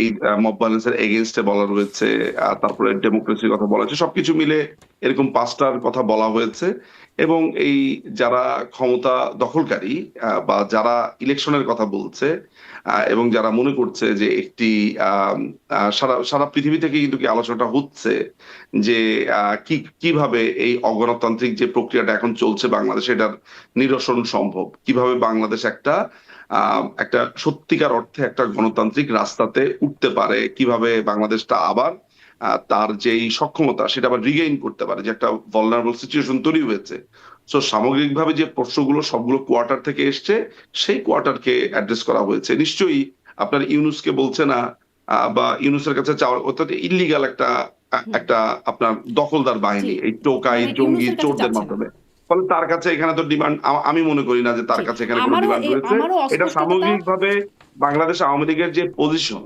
বাংলাদেশ আওয়ামী লীগের যে পজিশন মানুষ জানতে চেয়েছে এই পজিশনটা জনগণের কাছে ক্লিয়ার করার জন্য 5টা দফার কথা বলা হচ্ছে পাঁচটা কিন্তু হ্যাঁ, 5টা পর্যবেক্ষণ বলতে পারে 5টা পজিশন বলতে পারেন দফার থেকে আমি বলবো বাংলাদেশ আওয়ামী লীগের 5টা পজিশন তারা হুম। কিভাবে মনে করে যে গণতান্ত্রিক প্রক্রিয়াতে বাংলাদেশ অগ্রযাত্রা পুনরায় শুরু করতে না, পারে সেই 5টা জায়গা দফা থেকে বা 5টা পদক্ষেপ, 5টা পজিশন যাই বলেন না কেন, আমি এটাই জিজ্ঞাসা করছিলাম যেটি আসলে কার কাছে, যদি আহ্বান থাকে সেটি কার কাছে, বা দাবি বাংলাদেশের থাকলে। জনগণ বাংলাদেশের কিন্তু বাংলাদেশের আমি আবারও জনগণের একটু কাছে পড়ি, তিনি যা বলছেন আমি একদম শুনে শুনে একদম লিখেছি। Awami League calls for the following action to help unify Bangladesh and banish the divisive action of past 12 months. We urge Muhammad Yunus to stop ignoring his own people and do what needs to be done in order to heal our country by following 5 crucial steps we believe will lead to a better, stronger Bangladesh. যেই শব্দটা আবার, we urge Mohammad Yunus to stop ignoring his own people, মানে urge করছে মোহাম্মদ ইউনুসের কাছে। আপনার এই যে জনগণের প্রতি যে অত্যাচারটা করছে ইউনুস যেই জনগণের প্রতি যে অন্যায় আচরণ করছে বাংলাদেশের জনগণ বাংলাদেশ আওয়ামী লীগের যে পজিশন সেই পজিশন জানতে চেয়েছে মাননীয় প্রধানমন্ত্রী সেই পজিশনের কথা বলেছে যে অত্যাচারটা ইউনুস করছে এই অত্যাচারটা স্টপ করার কথা বলছে বাকি আপনি 5টা দফা পড়েন 5টা দফা পড়লে বুঝবেন যে এটা আওয়ামী লীগের পজিশন হুম। এই পজিশনটা জনগণের জন্য আর যারা অত্যাচার করছে তাদের ক্ষেত্রে বলছে আমি এখানে ঠিক প্রশ্নটা বুঝতে পারছি না যে ধরা যাক যদি আপনার আপনার কথা অনুযায়ী যদি আর্টসটা ইউনুসের প্রতিও হয় আমার তাতেই কথা বা অনুযায়ী সমস্যা না, এটি কোনটা মানে শেখ যদি এটা হাসিনার হয়ও ক্ষেত্রেও, হ্যাঁ। মানে মূল প্রশ্নটা কোন জায়গাতে যে ধরা যাক যে আর্টসটা আমার ইউনুসের প্রশ্নটা হচ্ছে প্রতি কার তো কাছে আহ্বান করছেন, কার কাছে দাবি করছেন, এটা মানে হচ্ছে আপনি আমার যদি প্রশ্ন। এখানে পড়ে আপনি যদি এখানে বুঝে থাকেন ইউনুসের কাছে ধরা যাক ইউনুসের কাছে দেন হোয়াট মানে দেন হোয়াট আমি জানি না, আমি মানে আসলে আর্জ প্রথমে আর্জ এটাই আর্জ বুঝতে ইউনুসের চাই যে কাছে কার কাছে আহ্বান, কার কাছে দাবি, এটা। হ্যাঁ, যদি যদি এটা ইউনুসের এই দখলদার বাহিনীর কাছেই হয় হুম। তারপরে কি মানে এটা যদি ইউনুসের দখলদার বাহিনীর কাছেই এই এই কথাটা বলা হয় যে এগুলা এগুলা তা করতে হবে এগুলো থেকে সরে আসতে হবে এই দখলদার বাহিনীর কাছে হুম। ধরা যাক যে আপনার কথা অনুযায়ী এইটা আমার আন্ডারস্ট্যান্ডিং আমার যেটা কথা বলে যেটা অনুযায়ী আমি না। আগে বলেছি আমি আপনাকে 2টা জায়গা দেখাই আপনার জন্য বুঝতে সুবিধা হবে জি। আমার কাছে হচ্ছে মাননীয় প্রধানমন্ত্রীর এই 5টা পয়েন্ট হচ্ছে জনগণের কাছে বাংলাদেশ আওয়ামী লীগের পজিশন বা বাংলাদেশ আওয়ামী লীগের অবস্থান হুম। ঠিক আছে শব্দের যেই ওয়ার্ডিংস যেটা দেখতে পাচ্ছি সেই ওয়ার্ডিংস এ অ্যাপারেন্টলি বা প্রাইমাফেসি বা আপাত দৃষ্টিতে মনে হতে পারে যে এই দাবিটা ইউনুসের এই অবৈধ সরকারের প্রতি হচ্ছে এখন আমার প্রশ্ন হচ্ছে আমি দুইভাবেই আসলে এটা বাংলাদেশ আওয়ামী লীগের একটা অবস্থান হিসেবে দেখি যদি আপনার প্রশ্ন অনুযায়ী বা আপনি যেদিকে নিতে চাচ্ছেন যে এটা ইউনুসের এই দখলদার বাহিনীর প্রতি দাবি তাতেও সমস্যাটা কি বা সমস্যা আদৌ আছে কিনা, আমি আসলে আপনার প্রশ্নটা জানতে চাচ্ছি। কারণ যদি আপনি একটু আপনার আগে কথা বলছিলেন অনুযায়ী নিশ্চয়ই এটা ইউনুসের কাছে হবে না, এই দাবি নিশ্চয়ই ইউনুসের কাছে এক্স্যাক্টলি হবে আমি না, এখনো কিন্তু আপনাকে আমি ক্লিয়ার আসলে করেছি, আমি পড়ে এখনো যা আপনাকে বুঝতে ক্লিয়ার পারছি, করছি। আমি কি পড়ে ভুল ভুল মানে আমি কি লাইনটা আমি ভুল করছি না, দ্যাটস ফর শিওর, কারণ আমি আমি আমি আপনি ওনাকে আপনি কোট লাইনটা করছি, আপনি কিন্তু ওই মিনিংটা মেটাফরিক কি হয়? ব্যাপারটা হুম। আমি আলোচনা করছি মেটাফোর নিয়ে, যে এইটা এক ধরনের পজিশন পেপার। আমার কাছে এখনো পর্যন্ত আমি যা জানি, আমার যে ফার্স্ট হ্যান্ড নলেজ, এটা হচ্ছে বাংলাদেশ আওয়ামী লীগের পজিশন পেপার। যেমন ধরা যাক 1971 সালে যখন মুক্তিযুদ্ধটা হয়, তার আগে এই দখলদার যে এই আইয়ুব খান আছে, এই আইয়ুব খানের প্রতি আপনার কাছে মনে হতে পারে যে আইয়ুব খানের কাছে বলছে, বাট এইটাও কিন্তু আপনার জনগণের কাছে বাংলাদেশ আওয়ামী লীগের পজিশন। 1966 সালে যে এই 6 দফার কথা বলা হয়েছে, 6 দফাটা কার কাছে দাবি করছে? অবৈধ আইয়ুবের কাছে বা পরবর্তী সময় ইয়াহিয়ার কাছে? একই সাথে কিন্তু এটা জনগণের কাছে বাংলাদেশ আওয়ামী লীগের পজিশন, যেটার জন্য বাংলাদেশ আওয়ামী লীগ ভোট চেয়েছে। সো আমার আন্ডারস্ট্যান্ডিং কিন্তু ওই 6 দফার মতো আমার আন্দোলন, আমার কথা হচ্ছে পরবর্তীকালে যে অধিবেশনগুলো স্থগিত হয়েছে সেই অধিবেশনের প্রেক্ষিতে। একইভাবে বঙ্গবন্ধু কন্যা যখন এই 5টা দফার কথা বলছে, অ্যাপারেন্টলি আপনার কাছে মনে হচ্ছে যে এটা ইউনূসের কাছে বলছে, ইউনূসের কাছে চাইছে। আমার আন্ডারস্ট্যান্ডিং মেটাফরিক ভাবে আমি যেভাবে বুঝি, আমারটা কানেক্ট করে চিন্তা, সেটা হচ্ছে যে এইটা একই সাথে বাংলাদেশ আওয়ামী লীগের একটা পজিশন। আমি ধরে নিচ্ছি যে এই চাওয়াটা ইউনূসের দখলদার বাহিনীর কাছে মাননীয় প্রধানমন্ত্রীর বক্তব্য, যে তোমাদেরকে এটা করতে হবে, এটা করতে হবে, এটা করতে হবে, বা এইটা চাই, বা এটা চাওয়া বাংলাদেশের গণতন্ত্রের জন্য এইটা দরকার। এখন আমার প্রশ্ন হচ্ছে, যদি এটা ইউনূসের প্রতি বলা হয়ে থাকে, তারপরে কি মানে আমরা নিশ্চয়ই আলোচনাটা করব যে আপনার কোন একটা জায়গায়, পার্টিকুলার জায়গাতে আপনি অবাক হয়েছেন, কোন একটা পার্টিকুলার না জায়গাতে আপনার খটকা তারপরে কি আছে, সেইটা। আসলে, মানে এটাও আমারও প্রশ্ন যে তারপরে আসলে কি ইউনুসের কাছে, যদি যেহেতু যদি মিনিং আমি বলি আর্জ করছেন মোহাম্মদ ইউনুসকে, তারপরে হ্যাঁ, কি, জনগণের কাছে তারপরে কি? ক্ষমতা ফিরিয়ে দিতে হবে, জনগণের কাছে গণতন্ত্র ফিরিয়ে দিতে হবে। এটা তো একটা আনকনস্টিটিউশনাল, এটা অবৈধ দখলদার বাহিনী মানে এখানে কিন্তু রয়েছে। এই আবেদন বা ইউনূসের এই দাবি আর্জ, এটা ইউনুসের কাছে করে কি লাভ? কারণ মানে এই দাবি কেউ করছে না বাংলাদেশে যারা সক্রিয় এই জন্যই রাজনীতি তো আমি করছে। আপনাকে, এই জন্য এই যে আপনার কাছে একটা কনফিউশন তৈরি হয়েছে, এই জন্যই আপনার বেটার আন্ডারস্ট্যান্ডিং এর জন্যই আমি আপনাকে বলেছি যেটা বাংলাদেশ আওয়ামী লীগের পজিশন, রাদার দেন আপনি যদি মনে করেন যে ইউনুসকে আপনি বলছেন, যেটা আপনার জন্য কনফিউশন তৈরি হবে। কিন্তু আপনি যদি ব্যাপারটাকে এইভাবে দেখেন যে বাংলাদেশ আওয়ামী লীগের এটা হচ্ছে পজিশন, যে তারা বাংলাদেশকে সামনের দিকে নিতে গেলে কোন 5টা স্টেপকে তারা মনে করে এই মুহূর্তে জরুরি, সেই পজিশন পেপারটা, তাই না? এটা বাংলাদেশ আওয়ামী লীগের তো অবস্থান, বাংলাদেশ আওয়ামী লীগের নেতা কর্মীরা, শুভানুধ্যায়ীরা, যারা বাংলাদেশ আওয়ামী লীগের স্টেক হোল্ডার, যারা ওই বাংলাদেশ যে আওয়ামী তারপরে লীগকে আপনি প্রশ্ন ভবিষ্যতে করছিলেন না, ভোট দেবেন কি দেবেন না সেটা নির্ধারণ করবে, আপনি যে প্রশ্ন তাদের জন্য তো করছিলেন, এটা আপনি জানা যে প্রয়োজন। প্রশ্ন করছিলেন তারপর কি, মানে আসলে আমারও প্রশ্নটা তারপরে কি, এই যে 5টা স্টেপ বললেন মানে আওয়ামী লীগ নেত্রী শেখ হাসিনা, তারপরটা আমি তারপর কি? আপনাকে বলতে পারি, ঠিক আছে, আমি বুঝতে পারছি আপনার এখন এখন প্রশ্নটা আমার কাছে একটু ক্লিয়ার হয়েছে। সেটা হচ্ছে যে এই যে 5টা দফার কথা বলা হচ্ছে, এই 5টা দফা প্রথমে হচ্ছে যে এই জিনিসগুলো আমাদের প্রয়োজন গণতন্ত্র এবং বাংলাদেশের এই বর্তমানের মবক্রেসি বা ললেসনেস থেকে উত্তরণের জন্য। সো যদি শুভবুদ্ধি উদয় হয় এই ইউনুস প্রশাসনের, এই দখলদার বাহিনীর, তারা সেটা শুনবে, এটা অনুধাবন করবে বা ওই অনুযায়ী কাজ করবে, তাই তো? প্রথমে যখন আপনি একটা আন্দোলনে যাবেন, আন্দোলনে যাওয়ার জন্য আপনি আস্তে আস্তে সংগঠিত হবেন, তখন আপনাকে আপনার দফা দাবি কিংবা আপনার যে দলীয় পজিশন সেটা মানুষের সামনে ব্যক্ত করতে হবে। আমরা, আপনারা জানেন যে গত প্রায় 17 মাসে আমাদের প্রায় 5 লক্ষ নেতাকর্মীকে গ্রেফতার করা হয়েছে। বাংলাদেশ আওয়ামী লীগের প্রায় 150 বা 120-30-এর মতো আপনার এমপি গ্রেফতার, সংসদ সদস্যকে গ্রেফতার করা হয়েছে। আর খুন তো আছেই। গতকালকে জাস্ট কয়েক ঘন্টা আগে বাগেরহাটের ছাত্রলীগের এক কর্মীর ওয়াইফকে গলায় ফাঁস দিয়ে আত্মহত্যার স্টেজ সাজানো হয়েছে, তার ছোট একটা বাচ্চাকে মনে পড়ে আছে। সো এই ভয়ঙ্কর সমস্ত ঘটনাগুলো ঘটছে, সেটার প্রেক্ষিতে বাংলাদেশ আওয়ামী লীগের যে রাজনৈতিক যেই আমি বলবো যে জনগণের যে জানতে চাওয়া, বাংলাদেশ আওয়ামী লীগ আসলে কোন পথে যাবে, কিভাবে যাবে, এটাকে আপনি এক ধরনের শুরু বলতে পারেন, কিন্তু এক কোন ধরনের পথে যাবে কিভাবে যাবে সেটা কি কিছু বলা আছে এই 5 পয়েন্টে? আমি কিন্তু পাচ্ছি সেটা না। এই কোন পথে যাবে কিভাবে যাবে এর আগে 21 দফা দিয়েছে, আপনি মনে হয় খেয়াল করেননি। বাংলাদেশ আওয়ামী লীগ কি করতে চায়, বাংলাদেশ আওয়ামী লীগ কি চায়, সেটা নিয়ে অলরেডি বাংলাদেশ আওয়ামী লীগ 21 দফা কি দিয়েছিল আজকে করতে চায় থেকে একটু প্রায় একটু 4-5 মাস আগে। একটুখানি আমাকে আরেকবার একটু সামারি করে বলবেন কি করতে চায়? আমি 21 দফাটা আমার কাছে 21 দফাটা এই মুহূর্তে নেই, আমি খুঁজলেই সামারি পাবো। সামারি। সেই সেই 21 দফার কথা বাংলাদেশ আওয়ামী লীগ, সেই 21 দফার কথা ওই সময় প্রকাশিত হয়েছিল। আমি মনে করি যে এই 5 দফাটা সেটা একটা সামারি ভার্সন, বিকজ আমি সেই সময় যেই দাবিগুলো দেখতে পেয়েছি সেই দাবিগুলোরই আমি একটা মোটামুটি একটা সামারি পেয়েছি। এখন বাংলাদেশ আওয়ামী লীগ আস্তে আস্তে সংগঠিত হচ্ছে আন্দোলনের দিকে, তার এক ধরনের স্ট্র্যাটেজি সাজাচ্ছে, সেটার জন্য তো জনগণের কাছে তার একটা পজিশন পেপার লাগবেই। ফলে সেটার জন্য এই দাবিগুলোর কথা উঠেছে। স্বাভাবিক, আপনি যদি একটা রাজনৈতিক দল হিসেবে আন্দোলনে যান, আপনার তো জানা লাগবে যে কোনটার উপরে বেস করে আপনি কোনটা করতে চান। সো সেটা যতটা না ইউনূসের কাছে আপনার মনে হচ্ছে, ততটা মনে হচ্ছে যে আমাদের স্টেক হোল্ডার যারা আছে, কর্মী সমর্থক শুভানুধ্যায়ী কিন্তু কিন্তু যারা আছে কিন্তু তাদের আমি জন্য। এখান থেকে মানে সেটা কিন্তু স্পষ্ট হয় না যে কি করবেন বা কিভাবে করবে আওয়ামী লীগ, সেই বিষয়টা এখানে স্পষ্ট হচ্ছে সেটা না। সেটা পরবর্তী, হ্যাঁ অবশ্যই অবশ্যই নির্দেশ হয় না, একদম আপনি ঠিক বলেছেন, আমি আপনার সাথে একমত। এটার জন্যই আপনাকে অপেক্ষা করতে পরবর্তী নির্দেশনার জন্য। প্রথমে তো আমি বলবো যে আমি এই জিনিসগুলো চাই, প্রথমে তো আমি বলবো যে এই জিনিসগুলো করা উচিত, এরপরে এই করা উচিত গুলো করার জন্য আমাদের কর্ম পরিকল্পনা কি সেটা সামনে আসবে।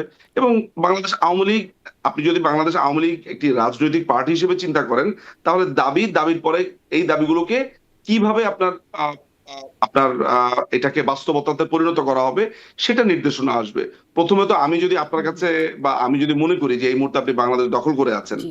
আমি যদি এখন ধরেন আমি যদি এখন যদি মনে করেন যে আমার কর্মী সমর্থক তাদের কাছে আমার অবস্থানটাও ব্যক্ত করব, আপনাকেও আমি এটা জানান দিতে চাই, তাহলে আমি কি করব? আমি এমন ভাবে ওয়ার্ডিং গুলো সেট করব যে ওয়ার্ডিং গুলো সেট করা একই সাথে আমার পজিশনটাও নেতা কর্মীরা জানতে পারে, একই সাথে আপনিও জানতে পারেন। সো প্রথমে আপনাকে জানান দিয়ে কথাগুলো শুরু করব। এরপরে যদি আপনি এই কথা অনুযায়ী অ্যাক্ট না করেন, এটাকে অনুধাবন না করেন, পরবর্তী সময় আমি আরো কঠোর জায়গাতে যাব এবং তখন আমি আমার কর্ম পরিকল্পনা বা আমার রূপকল্পটা দিব। জি জি এটাই তো জি একটা মানে স্টেপ। পরবর্তীতে দেবে বলে বলছেন আপনি, কিন্তু মানে বাকি আর 1 মাসও নাই, বিশ ডেফিনেটলি, বিশ মানে বিশ এটা তো 22 দিন ইন্ডিকেট করে বাকি তাই, আছে। এটা 20 এটা তো দিনের মতো সেটা বাকি ইন্ডিকেট আছে। করেই। জি, নির্বাচনের আর 20 দিনের মতো বাকি আছে। কবে রূপকল্প আপনি দেবেন? কি মনে করেন, আপনি কি এটা মনে করেন যে মানে এই যে আপনি বললেন যে 20 দিনের মতো বাকি আছে, দুটো আপনি ভুল শব্দ চয়ন করলেন। প্রথমত আপনি এটাকে ইলেকশন বলছেন সিলেকশনের বদলে। এক নাম্বার আমার হুম আমার কাছে যেটাকে হুম ভুল হুম মনে হয় যে আপনি একটা সিলেকশন কি ইলেকশন বলছেন। 2 নাম্বার হচ্ছে আপনি মনে করছেন যে ইলেকশনকে কেন্দ্র করে আপনি এই যে যেটাকে আপনি ইলেকশন মনে করছেন সেটাকে আবার কেন্দ্র করে আপনি মনে করছেন যে 5 দফাটা দেওয়া হয়েছে সেটার জন্য। আমরা তো সেটার জন্য না। ইলেকশন এই 12 তারিখে কি হবে না হবে, do you think we care about it? আপনার কি আপনি আপনি বাদ দেন আওয়ামী লীগের কথা, হুম আপনার কি মনে হয় এটা একটা ইলেকশন? আপনার মনে হয় কিনা? জি, আপনি বলছেন do you think we care about it, কিন্তু আপনারা মানে খোদ শেখ হাসিনা বলছেন তারা নির্বাচনে অংশ নিতে চান এবং 12 তারিখেই নির্বাচনের আয়োজন করছে বর্তমান সরকার। নির্বাচনে আপনারা অংশ বারো নিতে তারিখে চান। নির্বাচনে অংশ নিতে চাই, কিন্তু কোনখানে তিনি বলেছেন তিনি এই 12 তারিখে নির্বাচনে অংশ নিতে চান?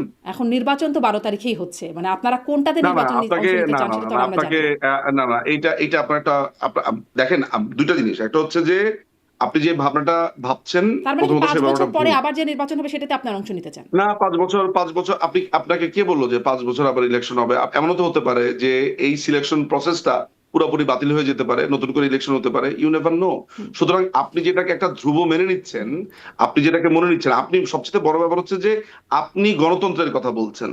আপনি এর আগে অনেকবার গণতন্ত্রের কথা বলেছেন, গণতন্ত্রের কথা বলেন, আপনি গণতন্ত্রকে রেসপেক্টও করেন। যে মানুষটা গণতন্ত্রকে রেসপেক্ট করে সে আবার 12 তারিখের একটা ইলেকশনকে বলছে ইলেকশন, মানে ইলেকশন বলে অভিহিত করছে 12 তারিখে যেটা হতে যাচ্ছে। সো এটা তো খুবই কন্ট্রাডিক্টরি। আপনার কাছে মনে হচ্ছে ইলেকশন? বাংলাদেশ আওয়ামী লীগ যেখানে বাংলাদেশ একটা বৃহত্তম রাজনৈতিক দল, সে বৃহত্তম রাজনৈতিক দলকে ছাড়া এটাকে আপনি ইলেকশন মনে করছেন? তো তখন যখন আমাদের সময়ে যখন সাংবিধানিক ভাবে আমরা ইলেকশনটা আমরা করেছিলাম এবং কোনো দলকে আমরা কোনো বাধা দেইনি, আসতে বাধা দেইনি, যেভাবে সংবিধানে আছে ওইভাবে করতে চেয়েছিলাম, সেটা সেটা কিন্তু এর আগেও আমার মনে আছে যে আপনি আমার সাথে যখন আপনার হুম কনভারসেশন হয়েছে বা ওপেন ডিবেট হয়েছে বা কথা হয়েছে, তখন কিন্তু আপনি এটার ব্যাপারে বেশ ওজোর আপত্তি তুলেছিলেন এবং জি অন্যান্য সময় আপনি বলেছেন, আমি নিশ্চিত এটা আপনি করেছেন। তো সেটা যদি আপনার আপত্তির একটা অবস্থান হয়ে থাকে, তাহলে এই সিলেকশন প্রসেসটাকে আপনার কেন ইলেকশন মনে জি হচ্ছে? আপনি যদি এটা নিয়ে আপনার কোনো আপত্তি আমার নাই কেন? অন্য মানে বর্তমান সরকারের কারো বা বর্তমানে বাংলাদেশে এখন সক্রিয়ভাবে রাজনীতি করছে এমন কারোর সাথে অনুষ্ঠানগুলো দেখে থাকেন, আপনি মানে নিশ্চয়ই দেখতে পাবেন যে আওয়ামী হ্যাঁ আমি লীগকে দেখেছি ছাড়া কি আপনার, করে এই জন্যই অংশগ্রহণমূলক আমি আপনাকে নির্বাচন হয়। জিজ্ঞেস আমি করছি এই ওই প্রশ্নটা ওই যে তাদের কাছে করি, কিন্তু আপনার যে অবস্থান, আপনার যে আপনার কাছে আমার প্রশ্ন, আপনার কাছে তো আমার সেই প্রশ্নটা না, না যে হ্যাঁ শারমিন আপা, আমি আপনার ওই অবস্থানগুলো জানি বলেই তো বিষয় নিয়ে প্রশ্ন করছি। যদি আমি জানতাম যে হুম আপনি আসলে ওইটা না, কিন্তু ভাবছেন না, ধরেন তাহলে তো আমি আপনাকে আপনারা এই বিষয় যখন নিয়ে প্রশ্ন বলেন করতাম না। ব্যারিস্টার নিজুম মজুমদার, আমি যখন জিজ্ঞাসা হ্যাঁ, করি যে আওয়ামী লীগকে ছাড়া নির্বাচন কিভাবে অংশগ্রহণমূলক হবে, এরকম একটা বড় দলকে ছাড়া যাদের এত সমর্থন আছে, তখন সেটার একটা একটা মানে ব্যাপার। আর যখন আওয়ামী লীগ বলছে যে সুষ্ঠু নির্বাচন অংশগ্রহণমূলক নির্বাচন, তখন এটা একটা আইরনি হয়ে যায় না?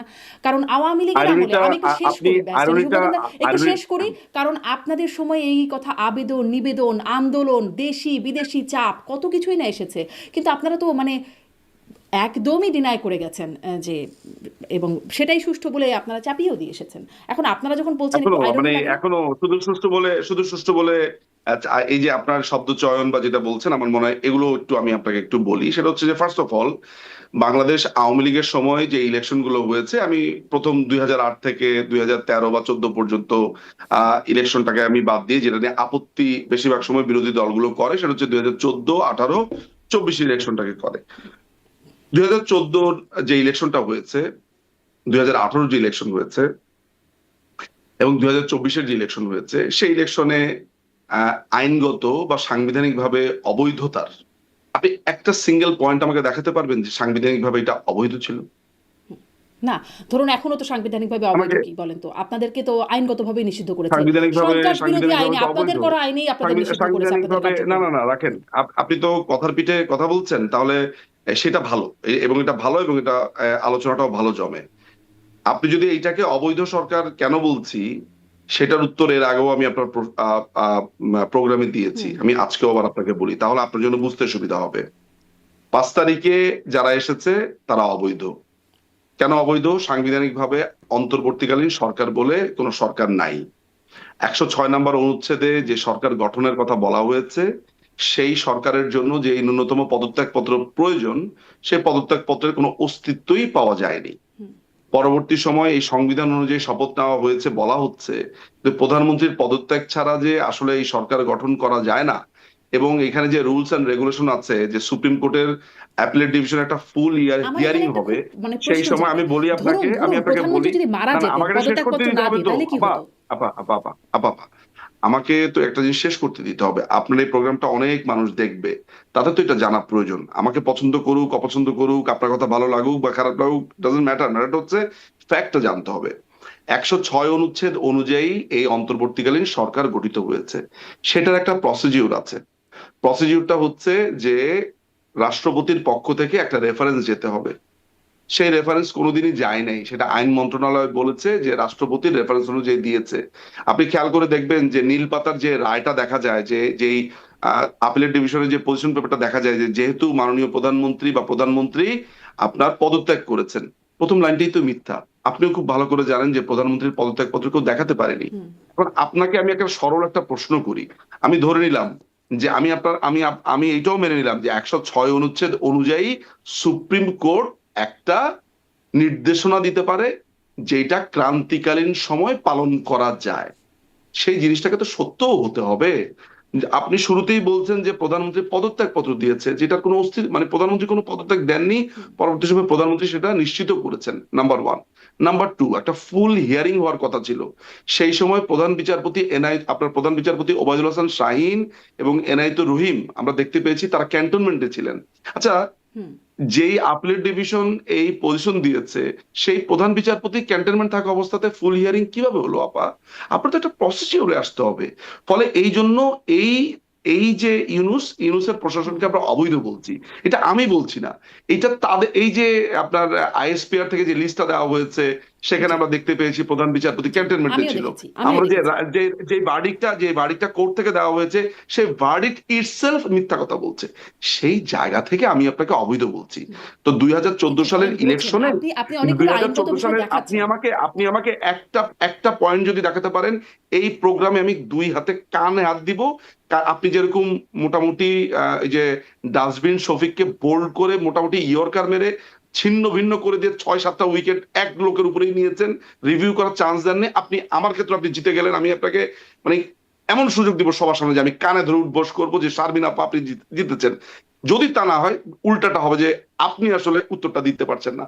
আমাকে আপনি আইনগতভাবে দেখান তো আনকনস্টিটিউশনালি কোনো ইলেকশন হয়েছে কিনা, এটা দেখান, যে অসাংবিধানিক কোনো ইলেকশন হয়েছে কিনা। জি, মানে আমি সেই সংবিধানের আলোচনায় গিয়ে আসলে খুব লাভ নাই। কেন কেন লাভ নাই? যাবেন না? কেন লাভ লাভ নাই নাই? কেন? কেন লাভ সংবিধানে নাই? যা আছে ব্যারিস্টার মজুমদার, কেন লাভ মানে নাই? আমার আজকের প্রসঙ্গটা এটা না। কিন্তু লাভ নাই আমি কেন বলছি? এই যে কারণ কেন সেই বলছি? পুরাতন না, কথা, যখনই আপনি না, কোনো না, না, কিছুতে ব্যারিস্টার নিজুম পারেন না, মজুমদার, কোনো কিছুতে আপনার আইন মানে না, তখনই মনে করেন যে আমি না না আমি না আর না, এটা আপনি তো তো হবে না, পারতে আপনার সাথে এখানে যুক্তি আসি নাই যে আপনার সাথে আমি ডিবেট করে পারবো এটা পারতে না। হবে আমি তো। আপনার কাছে কিছু আপনি না প্রশ্নের ব্যাখ্যা চাইবো। পারতে হবে, কারণ হচ্ছে কিছু যে ব্যাখ্যা। পারতে হবে, কারণ হচ্ছে আমি এখানে কোনো আপনি আমার পক্ষ দিকে না। একটা গুগলি ছুড়ে দিচ্ছেন, সেই গুগলিকে মোকাবেলা না করে হঠাৎ করে আপনি ইয়র্কার দিবেন, সেটাও পারবেন না। আমি শুধুই আর মাত্র একটা প্রশ্ন জিনিস করব। আপনাকে আমি শুধু প্রশ্ন আপনি করব। আমার আপনি না আমাকে উত্তর ডেফিনেটলি দিয়ে আপনাকে ব্যাখ্যা তো করে স্পষ্ট করেন। কিন্তু আমাকে একটু আপনি প্রশ্ন, আপনি ঠিক আছে, আমি উত্তর আমি দিব, ঠিক আছে, আমি আমি উত্তর দিব, কিন্তু উত্তরটা আপনি নেবেন তো? নিব তো, উত্তরটা তো নিব, নিব। একসেপ্ট করতে হবে এইটা বলে যে ঠিক আছে এই কারণে আমি আপনার উত্তরটা নিতে পারছি না, হুম, এই কারণে নিতে পারছি না। আপনি আমাকে সেই যেই কারণে আপনি একমত হতে পারছেন না, আমাকে এইটা বলেন যে আমরা কি কোনো পার্টিকে 2014 সালে ব্যান করেছিলাম? Number one.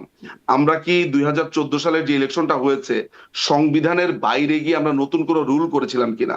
তত্ত্বাবধায়ক সরকারের যে সিস্টেমটা সেটা বাতিল করেছে আদালত, এবং সেই রায় যদি আপনি আমাকে বলেন, আমি হুম, আপনাকে পুঙ্খানুপুঙ্খ বলবো যে সেই তত্ত্বাবধায়ক সরকার রাখার জন্য বাংলাদেশ আওয়ামী লীগের আব্দুল জলিল হুম, এবং বিএনপির যে সাধারণ সম্পাদক আছে তারা বোথ পার্টি কোর্টে গেছে। কোর্ট তখন বলেছে যে এটা আমার জন্য খুবই বিস্ময়কর। এটা 13তম সংশোধনী বাতিলের রায়ের 200 বা 250 পাতার মধ্যে খায়রুল হকের একটা রায়ের মধ্যে আছে। আমি আমি এটা নিয়ে আলাদা করে কাজ করেছি, ভিডিও বানিয়েছি, পুরো রায়টা আমার এইভাবে হাতের মুঠোর মধ্যে আছে। সেইখানে পরিষ্কারভাবে বলা আছে যে তিনি খুবই অবাক হয়েছেন যে বাংলাদেশ আওয়ামী লীগ নিজের থেকে তারা এটার রেসপন্ডেন্ট হয়েছেন। 6 number respondent Bangladesh Awami League, 6 number respondent হিসেবে নিজের থেকে আদালতে গেছে, অর্থাৎ তারা এটাকে ডিফেন্ড করতে চায় যে আব্দুল মান্নান সাহেব এই 1996 সালে, 1900 সরি 1999 সালে রিট পিটিশন, তারা বলেছে যে তত্ত্বাবধায়ক সরকার অর্থাৎ 1996 সালের 1 নাম্বার আইনটা অবৈধ, এটা সংবিধানের বাইরে। কেন তারা বলেছেন? বলেছে যে এই তত্ত্বাবধায়ক সরকার সিস্টেমটা হচ্ছে সংবিধানের যে 7 নাম্বার সেকশনে যেটা লেখা আছে অনুচ্ছেদে, যে জনগণই সকল ক্ষমতার উৎস, এইটার সাথে সাংঘর্ষিক। 1999 সালে তখন বাংলাদেশ আওয়ামী লীগ ক্ষমতাতে। তো পরবর্তী সময় এই রিট পিটিশনে বাংলাদেশ আওয়ামী লীগ রেসপন্ডেন্ট ছিল না, এইটা রেসপন্ডেন্ট ছিল সরকারের আইন মন্ত্রণালয়, তারপরে অন্যান্য জায়গাতে ছিল। বাংলাদেশ আওয়ামী লীগ শতপ্রণোদিত হয়ে হুম, অর্থাৎ নিজের জি, থেকে আদালতে গিয়ে জি, বলেছে যে আমরা তত্ত্বাবধায়ক সরকার ডিফেন্ড করব। জি, আমি এই ক্রেডিট বিএনপি কেও দিব, বিএনপিও তখন কোর্টে গেছে, যদিও বিএনপি এই তত্ত্বাবধায়ক সরকারকে সম্পূর্ণভাবে নষ্ট করেছে। আপনি ইতিহাস জানতে চাইলে আমি আপনাকে জি, ধরে জি। ধরে ওই বলবো ইতিহাস আমি কিভাবে জানি, করেছে। ব্যারিস্টার আচ্ছা মজুমদার। সেটা তো এখন আপনি আমাকে বলেন যে বাংলাদেশ আওয়ামী লীগ তত্ত্বাবধায়ক সরকার রক্ষা করার জন্য কোর্টে গেছে, কোর্ট রায় দিয়েছে যে তত্ত্বাবধায়ক সরকার অসাংবিধানিক, এবং একই সাথে খায়রুল হক বলেছে যে পরবর্তী দুটো ইলেকশন আপনার তত্ত্বাবধায়ক সরকারের অধীনে হতে পারে, প্রোভাইডেড আপনার বিচারপতিদেরকে ইনভলভ করা যাবে না। এখন বিচারপতিরাই যেখানে আপনার প্রধান উপদেষ্টা হবে, অর্থাৎ খায়রুল হক নিজেই প্রধান উপদেষ্টা হতেন। আসলে খায়রুল হক নিজেই যদি রায়টা না দিতেন তাহলে খায়রুল হক নিজেই আসলে প্রধান উপদেষ্টা হতেন। তিনি নিজে বলছে যে হ্যাঁ, দুটো হুম, আপনার ইলেকশন হতে পারে, প্রোভাইডেড বিচারালয়কে আর ইনভলভ করা যাবে না। এখন তত্ত্বাবধায়ক সরকারের শেষ মূল করেন সিস্টেমটাই ব্যারিস্টার ছিল মজুমদার। বিচারপতিদেরকে নিয়ে, হুম, সেইটাই ক্যান্সেল করে দিয়েছে আদালত। আওয়ামী লীগ আদালতের কথা শুনেছে, হুম। আদালতের কথা শুনে আদালতের কথা সংবিধান বললেন না সংশোধন। ব্যারিস্টার নিজুম মজুমদার, কারণ কি? কারণ এই আদালতের রায়ে এত কিছু হয়ে যাচ্ছে, এখনো আদালতের রায় কিন্তু হচ্ছে, আদালতের রায়ই কিন্তু হচ্ছে সব। আদালতের রায় হয়ে গেছে, আমি মানতাম হুম। যদি আদালতটা একটা বৈধ সরকার গঠন করত, তখন আপনার সাথে আমি কোনোভাবেই এইটা বলতাম সরকার না, কেন আমি আদালত? এক মানে মুহূর্তের কথা আদালত তো বলতাম একটা, না।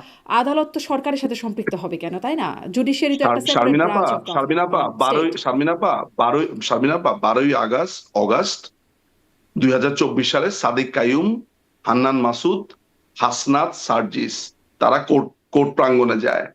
তারা বলে দুপুর 2টার মধ্যে ওবায়দুল হাসান শাহিনকে পদত্যাগ করতে হবে হুম, এবং আপিলেট ডিভিশনের সবাইকে পদত্যাগ করতে হবে। হুম, তারা মব ভায়োলেন্স করে, সেনাবাহিনী যায়, সেখানে পুরো আপিলেট ডিভিশন পদত্যাগ করে এই মবক্রেসির ভয়ে। এরপরে আপনার আমার মনে আছে হান্নান মাসুদ সে চিৎকার করে বলতে থাকে যে সন্ধ্যা 6টার মধ্যে রিফাত আহমেদকে প্রধান বিচারপতি বানাতে হবে। প্রধান বিচারপতি কি আপনার এই দুইটা বস্তির ছেলে বানাবে? জি। ঢাকা ইউনিভার্সিটির না, এই দুইটা সেটা বানাবে না, জঙ্গি কিন্তু টোকাই। ডিজিএফআই আবার এখন আপনি বানালে ঠিক আমাকে আছে। বলেন, কারণ এখন ওই যে আপনি আমাকে বলেন সুরেন্দ্র শারমিন কুমার আপা, সিনহার সেই শারমিন আপা ব্রোকেন এটা আমাকে ড্রিমস একটু বইতে বলেন। বলেছেন না যে শারমিন আপা ডিজিএফআই আপনার কাছে থেকে আমার কিভাবে শারমিন তাকে আপা শারমিন আপা শারমিন আপা বিদায় করে দেওয়া আমার হলো। কাছে আমার কাছে আপনার, আমি আপনার কাছে একটা স্বনির্বন্ধ অনুরোধ জানাবো, বাদ দেন সমস্ত আলোচনা। প্রধান বিচারপতিকে নিয়োগ দেয় কে? না, আমি হান্নান মাসুদ? অত বিস্তৃত অন্যদিকে আলোচনায় যাওয়া যাবে না, কারণ আমাদের একটা আপনাকে আলোচনার পরিসর আপনি আছে। এই যে আপনি কথা ব্যারিস্টার বলছেন মজুমদার, না আপা, না না, কিভাবে আমরা এই যে আপনি বলছেন, বাংলাদেশের না না স্বাধীনতা আপা ব্রিটিশ আপা, এই পিরিয়ড যে থেকে আলোচনা শুরু করতে সমস্যাটা পারবো না। ব্যারিস্টার নিজুম আমরা মজুমদার, না, যেইভাবে আমরা আমরা সেটা পারবো সমস্যাটা না। ফেস করি, আমি এটাই শুধু বলছিলাম যে পারার জন্য না, এই আমি যে এটাই শুধু আপনি এখন বলছিলাম পারার যে কথা আপনি বলছেন, বলছেন আপনি হাসনাত আমাকে সাজিদরা, বলছেন আপনি যেটা আপা, আপনি আপনি আমাকে আমাকে প্রশ্ন প্রশ্ন করতে দিতে হবে। তুলেছেন। ব্যারিস্টার নিজুম মজুমদার, আমাকে কিছু প্রশ্ন করতে দিতে না না, হবে। আমার কথা একটু শেষ করি। আমি শেষ তো আপনার থেকে করছেন না। 1 মিনিট সময় নিব, আপনি ঘড়ি আচ্ছা, ধরেন। ঘড়ি ধরলাম, বলেন। আপনি আয়রনির কথা বলেছেন, আপনি আয়রনির কথা বলেছেন। আপনি বলেছেন যে এটা কি আয়রনি না মিস্টার মজুমদার, যে একটা সময় আপনারা এটা বলতেন, এখন এটা বলছেন। আমি আয়রনির কথা বলতে গিয়ে তত্ত্বাবধায়ক সরকারের প্রসঙ্গ এনেছি। আমি দেখিয়েছি যে বাংলাদেশ আওয়ামী লীগই কিভাবে তত্ত্বাবধায়ক সরকার চাইতে গিয়ে কোর্টে গেছেন। আর আপনি বলছেন যে এখনো তো আদালতের কথা বলার দরকার নেই, আদালত তো এখনো আছে। আদালতের কথা আপনি আমাকে বলতে মানা করেছেন। সেই প্রেক্ষিতে আমি আপনাকে উত্তর দিয়েছি আদালত কোথায় আছে। আদালতের প্রধান বিচারপতিকে কি নিয়োগ দেয় হান্নান মাসুদ? প্রধান বিচারপতি কি ঢাকা ইউনিভার্সিটির 2টা ছেলে তখন মত আবার করে আমি যা বিচার দেয়? বলছি সেটা একটু তো শুনুন। আপনি আমি যেটা বলছি যে প্রধান বিচারপতিকে যদি ডিজিএফআই কর্মকর্তা গিয়ে জোর করে বিদায় করে দেয় বা লাথি মেরে বিদায় করে দেয়, যেটি সুরেন্দ্র কুমার সিনহা সাবেক প্রধান বিচারপতি তার ব্রোকেন ড্রিমস বইটাতে লিখছেন, সেটা তো আবার সমস্যা হয় না? মানে প্রধান বিচারপতিকে ডিজিএফআই কর্মকর্তা বিদায় করতে পারেন। আপনার সুরেন্দ্র কুমার সিনহার প্রসঙ্গটা আপনি আনলেন তো, আমি আপনাকে সুরেন্দ্র কুমার সিনহার কাহিনীটা আমি বলছি, বিকজ সুরেন্দ্র কুমার সিনহার সাথে যোগাযোগ হয়েছে আমার। এই ঘটনার ফার্স্ট হ্যান্ড নলেজ আমার আছে। সুরেন্দ্র কুমার সিনহা দিনের পর দিন আমার সাথে অনেক বিষয় নিয়ে আলোচনা করছে। আমি আপনাকে এখন বলছি কিভাবে হয়েছে, এই ব্রোকেন ড্রিম লেখার আগে কি হয়েছে না হয়েছে, ব্রোকেন ড্রিম উনি কিভাবে লিখেছেন না লিখেছেন। আমার এখনো স্পষ্ট মনে আছে, আমার ম্যানর পার্কের বাসার সামনে ওই রাস্তাতে দাঁড়িয়ে উনার সাথে আমি ঘন্টার পর ঘন্টা, উনি কিভাবে আমার সাথে প্রতারণা করেছেন, কিভাবে কি বলেছেন, আসছি আমি সেই আলোচনাতে আসছি। তার আগে এইটা বুঝতে পেরেছেন তো যে এখন যে সরকারটা আছে এটা একটা অবৈধ সরকার, এবং এখন যে বিচারপতি আছে এইটা কোনো নিয়োগই হয়নি, এটা অবৈধ। এতটুকু যদি বুঝতে পারেন তারপর আমি আপনার প্রশ্নতে যাচ্ছি, আপনার যদি ফার্দার কোনো প্রশ্ন না থাকে। সুরেন্দ্র কুমার সিনহার যে ব্রোকেন ড্রিমটা উনি লিখেছেন, সুরেন্দ্র কুমার সিনহার ব্যাপারে আপিলের ডিভিশনের যে বাকি 8টা বিচারপতি আছে তারা পরিষ্কারভাবে, এবং মাথায় রাখতে হবে যে যেই লোকটা সাইদিকে ফাঁসির রায় দেয়নি, যে ধরেন অন্যান্য বিচারপতিদের ডিসেন্ট রায় দিয়েছে, বিচারপতি আপনার ইমান আলী, তিনি পরিষ্কারভাবে মানে ওই বিচারপতি সাইদির খালাস পর্যন্ত দিয়েছে এমন একজন। আমি কেন এই কথাটা বলছি, যে তার মানে হচ্ছে যে এই লোককে আসলে সরকার কোনোভাবে প্রলুব্ধ করতে পারে না। ফলে বিচারপতিরা সুরেন্দ্র কুমার সিনহার সাথে বসবেন আদালতে। আপনি কি করবেন? একটা বিচারালয়ের বিচারপতিরা বলছে প্রধান বিচারপতি আমাদের আস্থা নাই, কারণ তার দুর্নীতির অভিযোগ তার কাছে আছে, রুদ্ধদ্বার বৈঠক হয়েছে। প্রধান বিচারপতি নিজে অ্যাপ্লিকেশন করে বলছেন যে আমি অসুস্থ, আমি মেয়ের কাছে যাব। তার মেয়ে সূচনা সিনহা অস্ট্রেলিয়াতে তার কাছে যাবে। এই ঘটনা যখন ঘটে তখন সুরেন্দ্র কুমার সিনহা আমাকে সামটাইমস ওই ঘটনার পর তিনি তখন অস্ট্রেলিয়া থেকে আমাকে তিনি যোগাযোগ করেন, কারণ সূচনা সিনহার সাথে আমার পরিচয় ছিল গণজাগরণ মঞ্চ থেকে। যখন গণজাগরণ মঞ্চে তিনি আপনার সাইদির বিরুদ্ধে রায় দেন, তখন তার বাড়ি কমলগঞ্জে পোড়াতে যায়। তখন সুরেন্দ্র কুমার সিনহার মেয়ে আমার কাছে সাহায্য চান যে যারা তার বাবার বাড়িঘর পোড়াতে চাচ্ছেন আমরা কি তাদের ব্যাপারে কোনো ব্যবস্থা নিতে পারবো কিনা, যেহেতু আমরা ফেসবুকে অ্যাক্টিভ, আমরা কি পাল্টা প্রচারণা করতে পারবো কিনা। তখন থেকে সূচনার সাথে আমার পরিচয়। সূচনার থ্রুতে সুরেন্দ্র কুমার সিনহা আমাকে ফোন দেন। সুরেন্দ্র কুমার সিনহা আমাকে ফোন দিয়ে বলেন যে তিনি একটা বই লিখতে চান, তার আত্মজীবনী। আমি তার এই আত্মজীবনী লিখতে গিয়ে সাহায্য করতে পারি কিনা। আমি তাকে স্যারকে বললাম যে স্যার, একজন প্রধান বিচারপতির বই লেখার মতো এরকম সৌভাগ্য সবার আসে না। স্যার আপনি কি নিয়ে লিখবেন? উনি বলেছেন যে আমি কিভাবে আইনজীবী হলাম, আমার আইন প্র্যাকটিস, আমার এভরিথিং, এগুলো নিয়ে তিনি লিখতে চান। আমার এখনো মনে আছে ম্যানর পার্কে আমার বাসার সামনে ওই পাবের সামনে, মানে আমি ভিজুয়াল করতে পারছি, দিনের পর দিন ওনার সাথে গল্প হয়েছে, ঘরের মধ্যে গল্প হয়েছে। উনি আমাকে যেটা বলেছেন যে নিউ জার্সিতে আমাকে মানে নিউ জার্সিতে উনি যাবেন কয়েকদিনের মধ্যে, আমি নিউ জার্সিতে যাব, ওখানে আমি 15 দিন থাকবো। উনি বলবেন, ডিকটেট করবেন, আমি টাইপ করব। এটা ছিল আমার দায়িত্বের জায়গাটাতে। তো একদিন যেটা হলো, ঢাকা উত্তরের যে মেয়র ইলেকশন, আনিসুল হক মারা যাওয়ার পরে ইলেকশনটা কোর্ট স্থগিত করে দিল। তো ওই সময় উনি হন্তদন্ত হয়ে আমাকে ফোন দিলেন, ফোন দিয়ে বললেন যে আজকে কি হলো তুমি দেখেছো? আমি বললাম যে স্যার কি হয়েছে? বলে ঢাকা উত্তরের ইলেকশন বন্ধ হয়ে গেছে। তো ঢাকা উত্তরের ইলেকশন বন্ধ হয়ে গেছে, জি স্যার দেখেছি, এটা আদালত এখানে একজন রিট পিটিশন করেছে সেই জন্য বন্ধ হয়ে গেছে। বলে না না, এটাতে অন্য কাহিনী আছে, তুমি জানো না, আমি এই শেখ হাসিনাকে দেখে ছাড়বো। এই প্রথমবারের মতো আপা, এই প্রথমবারের মতো সুরেন্দ্র কুমার সিনহা মাননীয় প্রধানমন্ত্রীর বিরুদ্ধে এমন একটা কথা বললো যেটাতে আমি চমকে উঠেছি। এবং এর মধ্যে জানেন মজার ব্যাপার হচ্ছে, স্যারের সাথে আমি যত কনভারসেশন করেছি, এই ডিজিএফআই তাকে কি করলো না করলো, উনি একটা সেকেন্ড, একটা মোমেন্টের জন্য আমাকে সেটা নিয়ে কথা বলেন নাই। খালি বলেছে যে যা ঘটেছে হুম। এই পুরো ঘটনাটা আমার জন্য একটু বিব্রতকর, এতটুকু। আমিও স্যারকে আর জিজ্ঞেস করি নাই। যখন তিনি বললেন যে মাননীয় প্রধানমন্ত্রীকে তিনি দেখে ছাড়বেন, তুমি আসো নিউ জার্সিতে এই বইয়ের মধ্যে, আমি বললাম যে স্যার ওয়েট, আপনি না বললেন স্যার এটা আপনার আত্মজীবনী, এটা কি মাননীয় প্রধানমন্ত্রীর এগেন্সে বই? তখন তিনি আমাকে ধমক দিয়ে বললেন, একদম কোট এবং আনকোট, এই তোমরা যারা গণজাগরণ মঞ্চের সাথে আছো, তোমরা যারা এই ছেলেগুলো আছো, তোমরা আসলে কথা একটা বললে তিনটা বেশি বোঝো, তুমি আসো তারপরে।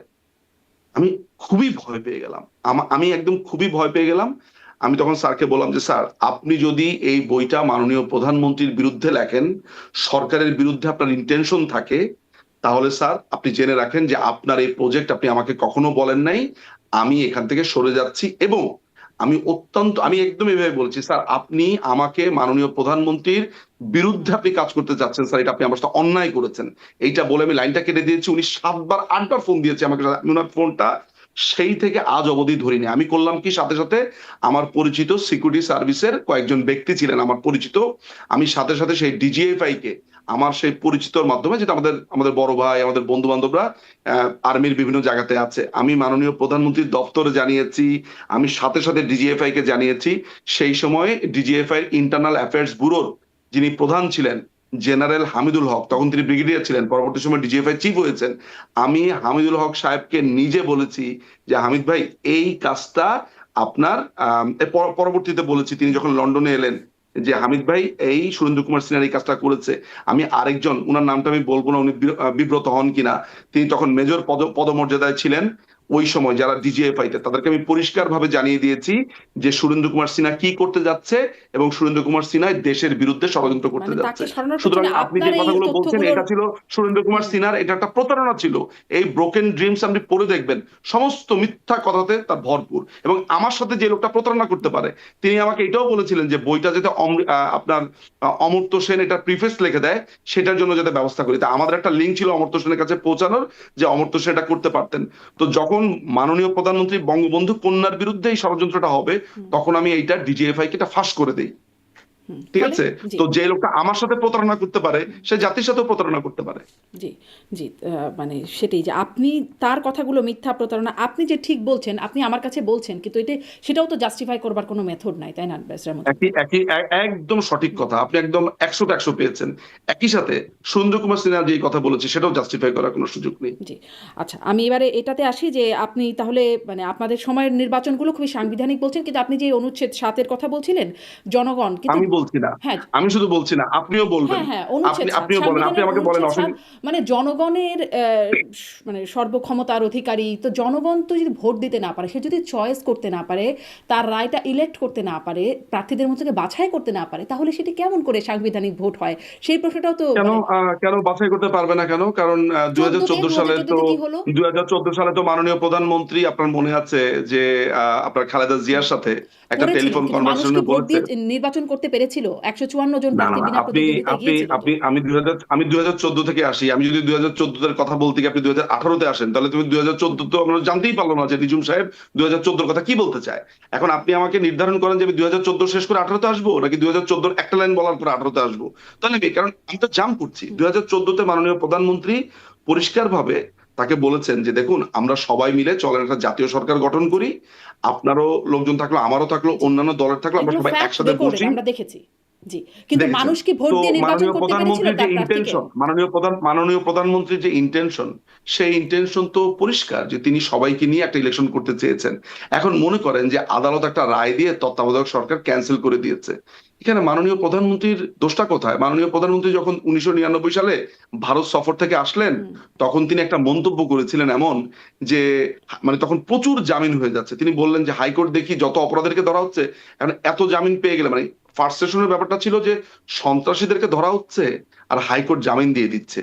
তখন হাবিব নামে মনে হয় এক লোক, আমি নামটা আপনাকে ভালোভাবে বলতে পারবো না, রাইট আমার কাছে আছে, আদালত অবমাননার মামলা করেছে, কন্টেম্পট অফ কোর্ট, তখন মাননীয় প্রধানমন্ত্রী সিটিং প্রধানমন্ত্রী, মাননীয় প্রধানমন্ত্রী আদালত ফেস করেছেন। তো ওই সময়টাতে তিনি কি প্রভাব খাটিয়েছিলেন? বঙ্গবন্ধু হত্যাকাণ্ডের বিচার তিনি চাইলে, মানে আমি যদি ধরেন আইনমন্ত্রী হতাম ওই 1996 সালে, আমি এখন তো লয়ার হয়েছি, তখন তো আমি লয়ার ছিলাম না, তো আমি আপনাকে এখন বলতে পারি যে ওই বিচারটা আমি স্পিডি ট্রায়ালে 1 মাস 2 মাসে করতে পারতাম, বা সেটা নিয়ে অনেক প্রশ্ন থেকে যেত। মাননীয় প্রধানমন্ত্রী তার, মানে আমি যদি মানে বাংলাদেশ জাতির পিতা বাদ দেই, শুধু তার পিতা হিসেবেও ধরি, ইচ্ছা করলেই কিন্তু উনি এটা র‍্যাত বা প্রতিশোধের একটা বিচার করতে পারতেন। আপনি বলেন তো যে যেই খুনিরা খুন করেছে, ইনডেমনিটি অধ্যাদেশ বৈধ এটা বলে তারা রিট পিটিশনও করেছে, তাদের ওয়াইফ, তার মা মাহমুদা খাতুন, আপনার ফারুক রহমানের মা, আদালত এটা হতে দিয়েছে। তার মানে একটা জিনিস প্রমাণিত হয় যে মাননীয় প্রধানমন্ত্রী এই আইনের শাসনটা, এখনো আইনের শাসনটা তিনি সবসময় বিশ্বাস করেন। জি। আমার নিজের যে আমি আশা করি অভিজ্ঞতা আপনি গত যেটা 17 বলছেন মাসে, সেটা মানুষ আপনি একটা বিশ্বাস করুক। পার্সোনাল আমি অভিজ্ঞতা শেষ একটু করব। জেনে রাখেন, না, একটা পার্সোনাল অভিজ্ঞতা জেনে রাখেন, আপনার জানা হ্যাঁ, উচিত। মাননীয় প্রধানমন্ত্রী এখনো যখন মাননীয় প্রধানমন্ত্রীকে আমরা কিছু বলি, আমি পার্সোনালি বলি, উনি প্রথম কথাটা বলে, আচ্ছা একটু দেখো তো আইনে কি আছে। হুম। মানে উনি সবসময় আইনটা মেনটেন করতে চান। তাহলে একটা মানুষ আইনকে মেনটেন করতে গিয়ে তত্ত্বাবধায়ক সরকারটা তাকে বাধ্য হতে হয়েছে পার্লামেন্টে এটা উঠানোর জন্য। আপনি এটাতে অন্যায় কি দেখছেন? আমি তো বুঝলাম না আসলে। ২ মেয়াদে করতে পারার কথা মানে ছিল। সেটা মানে করেন নাই। কোনটা ২ মেয়াদে আরো কি করতে পারার মানে কথা? আদালতই বলে দিয়েছিল ২ মেয়াদে। যাই হোক, আমি আসলে ওই বিশ্লেষণে গেলে হ্যাঁ, সারাক্ষণ ওই অনেক এই যে আলোচনায় আপনি যেতে হবে। আমাকে, না, এই যে আমি আপনি আমাকে, আমি এই যে আমি আপনি একটা শেষ করব। রায়কে ব্যারিস্টার টুইস্ট করছেন, মজুমদার, এত আপা বড় নো, অনুষ্ঠান কেউ দেখবে না। কেউ দেখবে না ব্যারিস্টার না, না, মজুমদার। এই আমাকে অনুষ্ঠান দেখার জন্য না, এই যে আপনি একটা টুইস্ট করলেন যে 2 মেয়াদে হওয়ার কথা ছিল, আমি আপনাকে পরিষ্কারভাবে বলেছি যে বিচারপতি খায়রুল হক বলেছেন যে 2 মেয়াদে হতে পারে, জুডিশিয়ারিকে জড়িত করা যাবে না। এখন জুডিশিয়ারিতে জড়িত না করলে তত্ত্বাবধায়ক সরকার সিস্টেমটাই তো থাকে না, কারণ তত্ত্বাবধায়ক সরকার সিস্টেমটাই হচ্ছে প্রধান বিচারপতি। তাহলে এখন বলেন, একটা লোক একদিকে একটা রায় দিয়ে বলছেন এই কথা, এটা কিভাবে হবে? ফলে এটাকে পুরোটাই ক্যান্সেল করতে হয়েছে। এখন বিচারপতির প্রধান তো বিচারপতি না অসীম পারলে ক্ষমতা আরো তো আছে রায় অপশন দেওয়া। ছিল, তাই না সংবিধানে? প্রধান এই বিচারপতি না অপশনটা পারলে। আলোচনা করার জন্যই তো মাননীয় প্রধানমন্ত্রী কথা বলতে চেয়েছিলেন। খালেদা জিয়া তো রাজি হন নাই, তিনি বলেছেন অনন্তকাল ধরে হরতাল চলবে, আপনার মনে নেই? খালেদা এখন জিয়া রাজি না আপনার হলে সাথে তিনি আমার একটা, বাস্তবায়ন করতেন। তার হাতে তো অপশন ছিল যে পরের অপশনে চলে যান। কিভাবে, এই যে এখন আপনি বলেছেন বাস্তবায়ন করতেন, মাননীয় প্রধানমন্ত্রী যদি এখন সব দলকে না ডেকে বাস্তবায়ন করতেন, তখন বলতেন উনি এককভাবে করেছেন। এটা একটা জাতীয় ইস্যু, যা উনি ছিল সবাইকে তাই নিয়ে রেখে করতে দিতেন। চেয়েছেন। উনি মানে আন্দোলনটা তো ছিল তত্ত্বাবধায়ক কিভাবে সরকার রাখার রাখবেন, পক্ষে। কিভাবে রাখবেন? ওটা বাতিল করে দিয়েছে কোর্ট। আরে কি বলেন আপনি এগুলা? তাহলে কোর্ট কেন বলল যে ২ আশ্চর্য মেয়াদে কথা। রাখতে পারেন? কোর্ট কি না বুঝে বলেছিল? সে এই এইটাই, আরে বাপরে, আপনি নিজেও তো, আমি যতদূর জানি আপনি লয়ার স্টুডেন্ট, উনি বলেছেন যে 2 মেয়াদে হতে পারে, প্রোভাইডেড বিচারালয়কে যুক্ত করা যাবে না। তো একদিকে তার মানে হচ্ছে নতুন একটা সিস্টেম লঞ্চ করতে বলেছেন হুম, বিচারালয়কে। জি।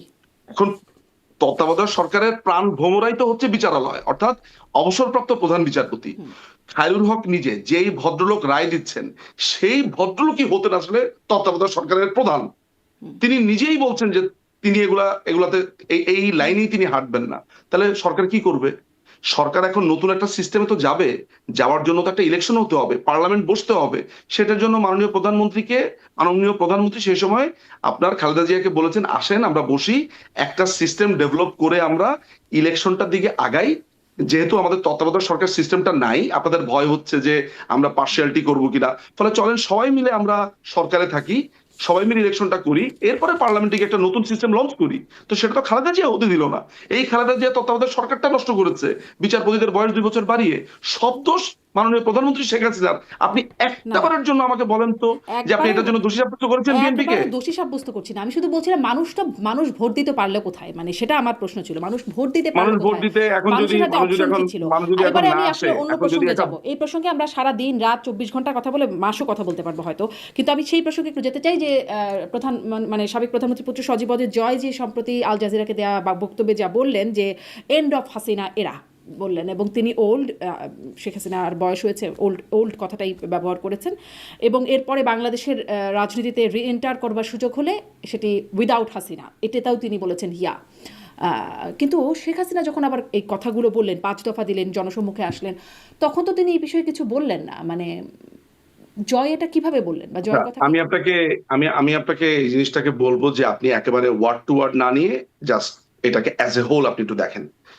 সেটা হচ্ছে যে আমি আমার নলেজটা আপনার সাথে বা আমার জানাটা আমি শেয়ার করি।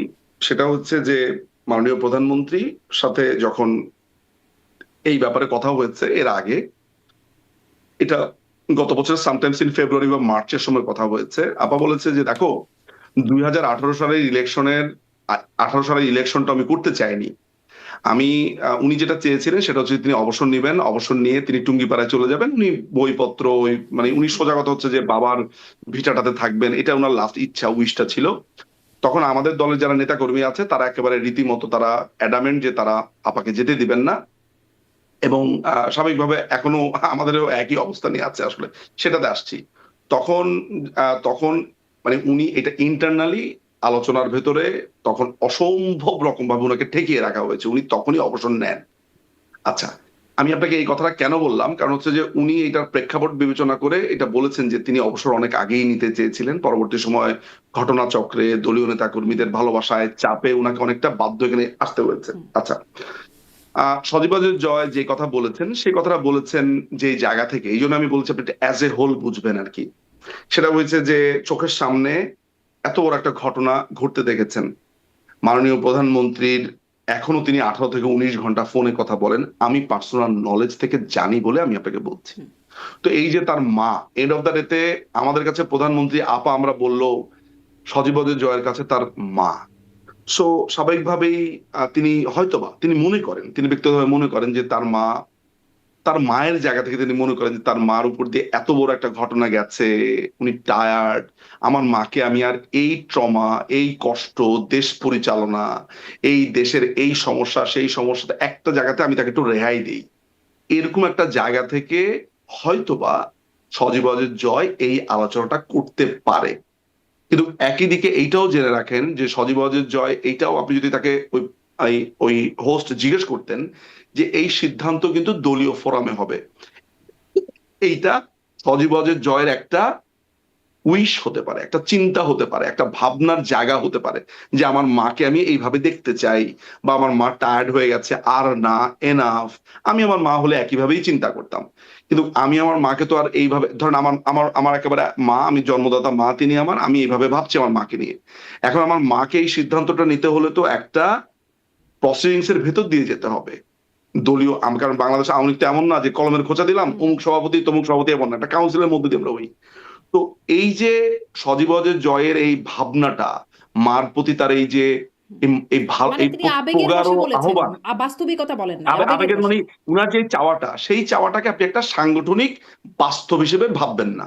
এটা উনার চাওয়া, এটা উনি চাইতে পারেন তার মা বলে, বিকজ তার মাকে তিনি দেখছেন চোখের সামনে, তার সাফারিংস বা এভরিথিং, যে তিনি কত কষ্ট করছেন, এত কিছু করার পরও নানান ধরনের অপবাদ। ফলে এটা তো একটা চাওয়া। সাংগঠনিক ভাবে যখন সিদ্ধান্তটা আসবে বা হয় কখনো, তখন আমার মনে হয় আমরা এগুলো নিয়ে এইভাবে বলতে পারবো। এটাকে আমি একটা ছেলের মার প্রতি ভালোবাসা, আহ্বান, আবেগের জায়গা আমি বলতে মানে স্বাচ্ছন্দ্য বোধ করি। জি, আল জাজিরা নিশ্চয়ই একটা ছেলের শুধুমাত্র ইন্টারভিউ বা মানে মায়ের প্রতি আবেগের জায়গা থেকে জানতে চাইবার কথা ছিল না নিশ্চয়ই। মানে তিনি সাবেক প্রধানমন্ত্রীর পুত্রের কাছে মানে বলছেন। আচ্ছা, আপনার মানে ব্যাখ্যাটা আমি বুঝলাম। জি, প্রধানমন্ত্রীর পুত্রের কাছে বলেছেন আপনার খুবই ব্যাখ্যা সত্যি। বুঝছি। জি, জি।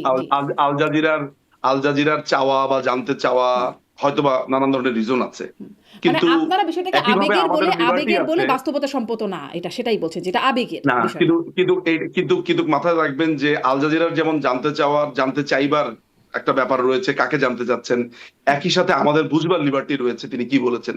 ফলে আমি আমার এই বুঝার লিবার্টি অ্যাপ্লাই করেছি, আল জাজিরা জানতে চাইবার লিবার্টি অ্যাপ্লাই করেছে। জি, আর সবাই আসলে শিরোনাম করেছে এন্ড অফ হাসিনা এরা, এই বিষয়টাই। ফলে এটা একটা খুবই এইটা তো হচ্ছে চমকদার যে সাকিব ফিরে এলেন, পরে দেখা যাচ্ছে হ্যান্ডবল প্লেয়ার সাকিব ফিরে এলেন। সো আপনার না, আপনার কিন্তু এটা তো পত্রিকার তার মুখ যেসব থেকে এসেছে, এন্ড অফ হাসিনা এরা, না না? না না না না, একটা কথা মাথায় রাখবেন আপনি যে না, এন্ড অফ হাসিনা এরা, এখানে এন্ড অফ হাসিনা এরা তারা কখন বলতে পারবে? সজীব ওয়াজেদ জয় যদি বলে যে আমার মা থাকবেন না, হুম। এইটা উনার উইশফুল থিঙ্কিং তো এন্ড অফ হাসিনা এরা হতে পারে না।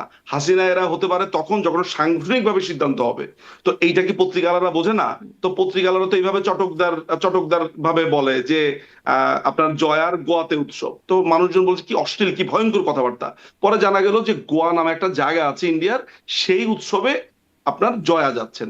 তো তো সবকিছু বোঝার একটা একটা জায়গা আছে, যে চটকদার সাংবাদিকরা একটা কথা বলে, সেইটা সাকিব ফিরে এলেন, সরাসরি তিনি মুখে বাংলাদেশ বলে যাচ্ছেন। দিচ্ছেন, আর দোষটা হচ্ছে চটকদার সাংবাদিকদের। তিনি একদম না, আমি প্রকাশ্যে বললেন আমি তার বলে মা দিচ্ছি কি, ওল্ড। এই প্রথম আলোর মতো পত্রিকা এটা রিপোর্ট করেছে, আমার কাছে সেটা আছেও। জি তো সাংবাদিকরা বলছে যে জি, কিন্তু সাকিব এটা ফিরে একটা এলেন, তো এটা একটা ওরা জানে একদম না একটা যে ভিডিও। সাকিব নিয়ে ওরা কি কি বোঝাতে জি, চাচ্ছে। একদম মানুষ এখন ভিডিও সাকিবের সাক্ষাৎকার কথা ছিল বলতে কেমন ব্যারিস্টার সাকিবের নজরুল কথা বলবে, মজুমদার, একদম পরে দেখা ভিডিও যাবে যে সাক্ষাৎকার হ্যান্ডবল ছিল। খেলোয়াড় সাকিব। হ্যাঁ, একদম ভিডিও সেটাই। সাক্ষাৎকার ছিল, সেখানে এন্ড অফ হাসিনা এরা, তার মা ওল্ড, এবং তাকে তার মা নেক্সট টাইমে যখন আপনাকে তো আমি বাংলাদেশে আবারও এন্টার বলেছি করবে। যে উনার সজীব জয় যেটা বলেছেন সেটা তো এটা একটা ভাবনা, এটা একটা প্রত্যাশার জায়গা, কিন্তু সেটা তো সাংগঠনিক ভাবে যদি বলতো তাহলে এন্ড অফ হাসিনা এরা হতো। আপনি ভবিষ্যৎ আপনাকে বলে দিবে কি হচ্ছে, আমি আপনাকে বলছি। জি, আহ, মানে সেক্ষেত্রে তার ক্রেডিবিলিটি একটু প্রশ্নবিদ্ধ হয়ে গেল না? না, প্রশ্নবিদ্ধ হলো না। আমার মাকে যদি আমি মনে করি যে আমার মা থাকবে না, আমি চাই না, আমার মা এরকম ক্লান্ত হয়েছে, সেটা তিনি একবার না 500 লক্ষ বার তিনি বলতে পারেন। অবশ্যই তিনি বলবেন, তার সেই রাইট আছে। সেই তাকে জিজ্ঞেস করতে চেয়েছে, তিনি মনে করেন যে এইটা, বা ছেলে হিসেবে তিনি মনে করেন। কিন্তু আমি খুবই এইসব ব্যাপারে মানে আমার কাছে মনে আহ, আমি ওইভাবে লিফট দ্য বেইল করতে চাই, যে আমি সাংগঠনিকভাবে একটা সিদ্ধান্ত এবং ইন্টারভিউতে কি বলা হয়েছে সেই আবেগের জায়গাটাকে আমি আমি আলাদা করতে পারি। ইয়েস, আপনার কাছে মনে হতে পারে কারণ এটা নিয়ে আলোচনা হচ্ছে, এই হচ্ছে, তবে স্বাভাবিকভাবে মাননীয় প্রধানমন্ত্রী যখন আমাদের সাথেও আলোচনা করেন, এইভাবে বলেন, কথাটা এইভাবে বলেন আপা, যে দেখো আমার বয়স হয়ে গেছে, এই অনেক অনেক হয়েছে, অনেক করেছি, তোমরা দেশকে চালিয়ে নিয়ে যাবে, তোমরা আগাবে। তো ওই ইন্ডিকেশন আমার মনে হয় যে আপা আপনি কি এগুলা কি বলেন, বলতে চায় আপনাদের ক্লান্ত মধ্যে কি কিন্তু। ভবিষ্যৎ নেতৃত্ব নিয়ে কোনো কথা হয়েছে? মানে সজীব জয় নিজেও একবার বলেছেন যে যে দল দিতে চাইলে তিনি আগ্রহী বা তিনি নেবেন দায়িত্ব। আমি উনাকে জিজ্ঞেস করেছি, আমি উনাকে জিজ্ঞেস করেছি এক্স্যাক্টলি কি বলেছি সেটা আমি ওপেন আমি বলবো না, বাট আমি আপাকে এই ব্যাপারে বলেছি যে আপা, এই যে যেইভাবে ওরা এর আগে যখন টিউলিপ খেলাকে যখন যারা এইভাবে আক্রমণ করেছে, তারা নানান ধরনের অপবাদ, তখন বলছি যে এগুলো তো পুরো ফ্যামিলিতে ধেয়ে আসছে। ফলে আমার মনে হয় আমি একটা আমার আলাপের জায়গাতে বলেছি। আপা যেটা বলেছে যে দেখো, এর আগেও তিনি আমার একটা টিভি প্রোগ্রাম থেকে তিনি আমাকে বলেছেন, দেখো বাংলাদেশ আওয়ামী লীগের নেতৃত্ব নির্বাচিত হয় দলের কাউন্সিলের মাধ্যমে। আমি যখন সভাপতি বা সভানেত্রী নির্বাচিত হয়েছি তখন আমি দেশের বাইরে ছিলাম।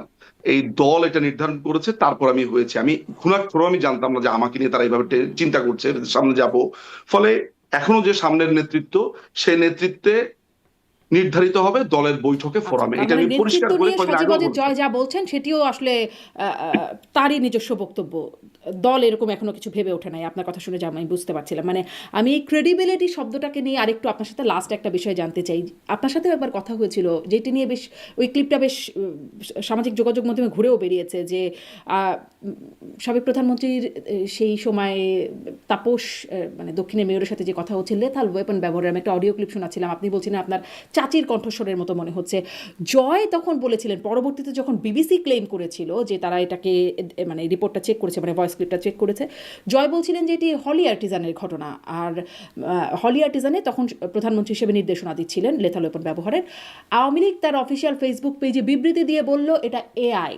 আর পরবর্তীতে শেখ হাসিনা আন্তর্জাতিক গণমাধ্যমে যখন সাক্ষাৎকার দিলেন তখন বললেন টেকেন আউট অফ কনটেক্সট। মানে অনেকগুলো বক্তব্য। আপনাদের ক্রেডিবিলিটি একটু অসুবিধাজনক অবস্থায় না? কিরকম বলেন আমাকে। বললাম তো, আপনি বললেন চাচির কণ্ঠ, জয় বললেন হলি আর্টিজান, আওয়ামী লীগ বলল এআই, শেখ হাসিনা বললেন taken out of context. Credibility crisis নাই কি?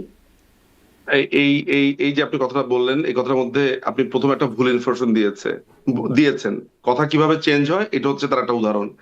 আপনি যখন আমাকে একটা ভয়েস শোনালেন, আমি বলেছি যে আমি এক্স্যাক্টলি জানি না এটা কার কণ্ঠ, বাট কণ্ঠটা শুনে মানে আমি মজা করে বলেছি এটা তো আমার চাচির কণ্ঠে, এক চাচির কণ্ঠের মতো মনে হয়। আমি কিন্তু বলি নাই যেটা আমার চাচির কণ্ঠ। এরপরে আমি তখন করেছি কি, আরেকটা কনভারসেশন বের করে বলেছি এটা আপনার কণ্ঠ। আপনি তখন বুঝেছেন যে আমি মজা করছি, আপনি জানেন সেটা কি আছে। সো আপনি আমাকে প্রথমে একটা ভুল ইনফরমেশন দিলেন যে আমি বলেছি চাচির কণ্ঠ, না, আমি চাচির কণ্ঠ বলিনি। চাচির কণ্ঠ আমি মতো মনে পরিষ্কার হয় করে বলছিলেন আমি আপনি, আমি হ্যাঁ পরিষ্কার করে বলেছি, একদম। আমি পরিষ্কার করে বলেছি যে এটা আমার কাছে এরকম মনে হয়। অর্থাৎ আমি আপনাকে বারবারই বলেছি যে এটা আদালতে টেস্ট করতে, এটা আদালতে না, এটা হচ্ছে যে আপনার ল্যাবে টেস্ট করতে হবে, এটা করতে হবে।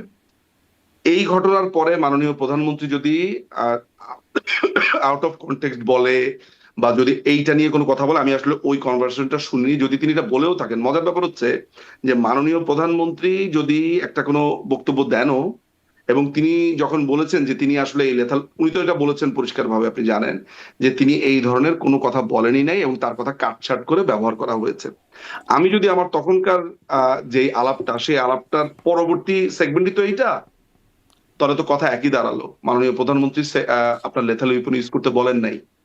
আমি বলেছি যে এই লেথাল উইপনের যে কনভারসেশন, সেই কনভারসেশন ল্যাবে টেস্টের আগ পর্যন্ত আমি এটা বিশ্বাস করতে রাজি না। তিনি বলেন নাই যে তো এই ধরনের ল্যাবে কথা তিনি টেস্টের বলেন নাই, এই ধরনের ল্যাব কথা টেস্টের তিনি বদলে বলেন ল্যাব নাই, টেস্টের, আমি বলি, এইরকম কথা শেখ হাসিনা বলেন নাই। তিনি বলেছেন এটি টেকেন আউট অফ কনটেক্সট, মানে তার বক্তব্যের আমি আমি কনটেক্সটের আমি বাইরে থেকে আপনাকে নেয়া। বলি একটু, আমাকে, হ্যাঁ, আমাকে আমার আর্গুমেন্টটা মেক করতে দেন। সেটা হচ্ছে যে আমাকে যখন আপনি একটা কনভারসেশন এনে দেবেন, সেই কনভারসেশনটা আমি যদি আপনাকে বলি যে এটা মাননীয় প্রধানমন্ত্রীর গলা, আপনি তো অত্যন্ত স্মার্ট একজন মানুষ, আপনি আমাকে ধুম করে একটা প্রশ্ন করে বসবেন, আপনি কেমনে বুঝলেন? একজন লয়ার হিসেবে আপনার তো টেস্ট করা ছাড়া এটা সিওরিটি দেওয়ারও কথা না, বলতে পারলেন কেমনে? তখন আমি কি করব? এই জন্য আমি সবচাইতে বেস্ট যেটা অ্যাজ এ লয়ার হিসেবে, অ্যাজ এ লয়ার কথাটা এই কারণে বলছি, কারণ আমি তো আর একক এখন সত্তা না। আমি যদি আজকে অন্য একটা প্রফেশনে থাকতাম, তখন আমার সামান্য একটা মিস্টেকও আপনি ওভারলুক করতেন, কিন্তু আমি তো সতর্কভাবে বলতে হবে যখন ব্যাপারটা আইনি। এই কারণেই বারবার শব্দটা বলেছি যে অ্যাজ এ লয়ার, যে একটা কনভারসেশন আপনি এনে দিলে আমি সেই কনভারসেশনটা চাবো হচ্ছে প্রপার অথরিটি, প্রপার ওয়েতে সেটা আসুক, এটা কার। সেই কারণে ওপেন একটা মাধ্যমে আপনার মতো আপনার প্রোগ্রামের মতো একটা প্রোগ্রামে আমি তখন ব্যাপারটাকে এইভাবে নিয়েছি, হুইচ ইজ অ্যাবসলিউটলি কারেক্ট আমার কাছে মনে হয়েছে। মজা করে বলেছি যে চাচির কণ্ঠের মতো মনে হয়।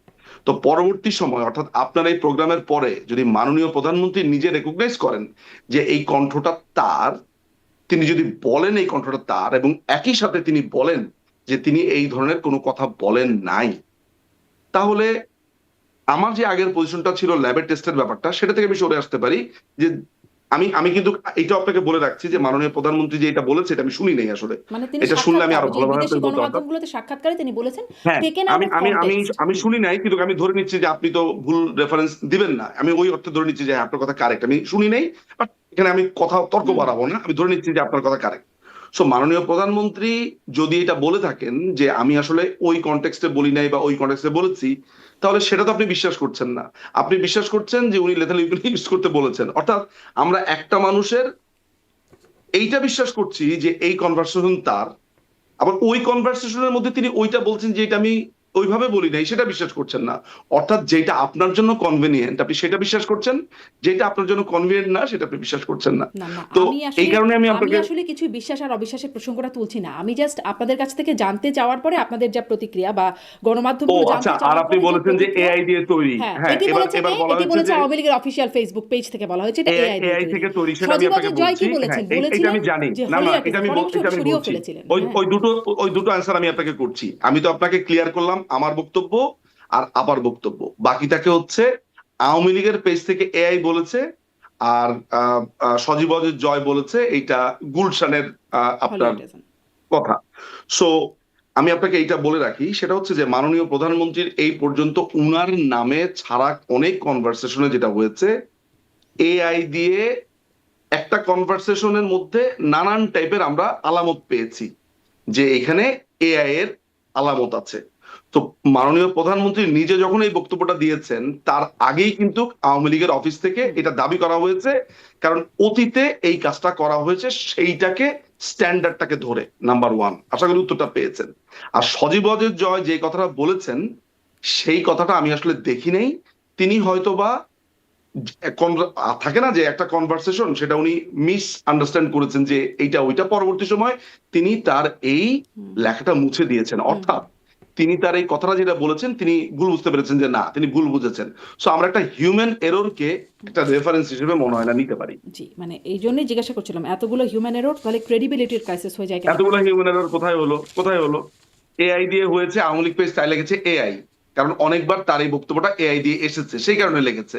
আর মাননীয় আমি যেটা বলেছি সেটা তো আর হিউম্যান এররের কিছু না, আমি তো আপনাকে সঠিক কথা বলেছি। তো এখানে আপনি এতগুলো এরর কোথায় না, পেলেন? আপনার কথা শুনে আপনার চাচির মতো মনে হচ্ছে। শেখ হাসিনার কণ্ঠ কিন্তু আপনার মনে হয় নাই, আপনার মনে হচ্ছে আপনার চাচির আমার কণ্ঠ। আমার আমার শেখ আমার হাসিনার কাছে কণ্ঠ যদি আপনার মনে কোনো হয় নাই। একটা কণ্ঠ, আওয়ামী আমি লীগের মনে আপনাকে হলো এআই, বলেছি, সজীবদের জয়ের মনে হলো হলিউডিজনের ঘটনা, এই আর যে শেখ কিছুক্ষণ হাসিনার মনে আগে, হলো আউট অফ এই যে কনটেক্সট। এই মানে যে কিছুক্ষণ আগে আপনার প্রোগ্রামে অ্যাটেন্ড করার আগে একটা কনভারসেশন আমরা শুনছিলাম, আমি আমার ভাগ্নে।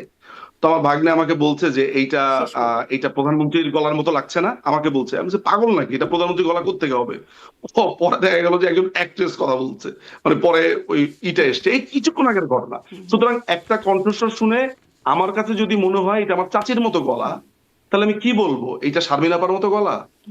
মানে আপনি কি শেখ হাসিনার আশ্চর্য! সাথে এত কথা বলেন, কিন্তু শেখ হাসিনার কণ্ঠস্বর হ্যাঁ, শুনে আপনার কাছে চাচির এই মতোই কারণে তো মনে আরো হচ্ছে। বেশি আমার কথা আপনি ক্রেডিবল হিসেবে নিবেন। কারণ এই কারণেই তো আমার কথা আপনি আরো ক্রেডিবল হিসেবে জি, নিবেন, যে মাননীয় প্রধানমন্ত্রীর সাথে আমার কথা হওয়ার পরেও আমি যে ওনার কণ্ঠস্বর চিনতে পারছি না। জি, নিশ্চয়ই। মানে আপনার কথা বা তার এই মানে কোথাও ঘাপলা আছে। কথোপকথনগুলো জনগণের কাছে কতটা ক্রেডিবল হলো, আমার দর্শকদের কাছে অন্তত কতটা ক্রেডিবল হলো। জনগণটা কে? ওই জনগণ দর্শক, জনগণ কি আমি হচ্ছে জনগণ শুধু ঐতিহ্য আওয়ামী লীগ বললাম। বিরোধীরাই জনগণ, নাকি জনগণ যারা ঐতিহ্য বিশ্বাস করব। করে তারা আমি জনগণ, জনগণের শব্দটা, নাকি আমরা যারা বিশ্বাস করি না আমরাও জনগণ? হ্যাঁ, নিশ্চয়ই জনগণ আমরা সবাই। কিন্তু আমি বলছি, আমি দর্শকদের যারা দেখছেন তাদের আসলে কতটা ক্রেডিবল সেই মনে হলো সেটা দর্শকরা কি নিশ্চয়ই কোনো সুনির্দিষ্ট তারাও। দর্শক আছে? যেই দর্শকরা বলছেন যে এইটা মাননীয় প্রধানমন্ত্রী শেখ হাসিনার গলা, তারাই কি জনগণ, নাকি যারা এটাকে আমি জনগণকে ডিসেন্ট সেই কথায় করছেন? আর যাচ্ছি না। দর্শক যারা দেখবেন আরকি, তারা তাদের দর্শক কাছে তো, কতটা দর্শকের ক্রেডিবল মধ্যে আছে পাচ্ছেন। না যে অনেকে বিশ্বাস করে না, তাদেরটা আপনি নেন। নিশ্চয়ই আছে, আমিও তো দর্শক। নিশ্চয়ই আছে। আপনি তাহলে দেখলে সেটা আপনিও আপনি নেন। দর্শক। তাহলে আমার তো আর তাহলে নেয়ার কিছু নাই। দর্শকদের কাছে মনে হলেই হলো। সেটা আর আমার নতুন করে নেবার না, কিছু নাই। না, এইটা আবার একটা সবকিছু ভুল কি আর কথা। আমাকে অ্যাকনলেজ করে নিতে হবে? না, না, না, না, না, না, না, না, আপা, কোনো একটা স্ক্যান্ডাল হলো।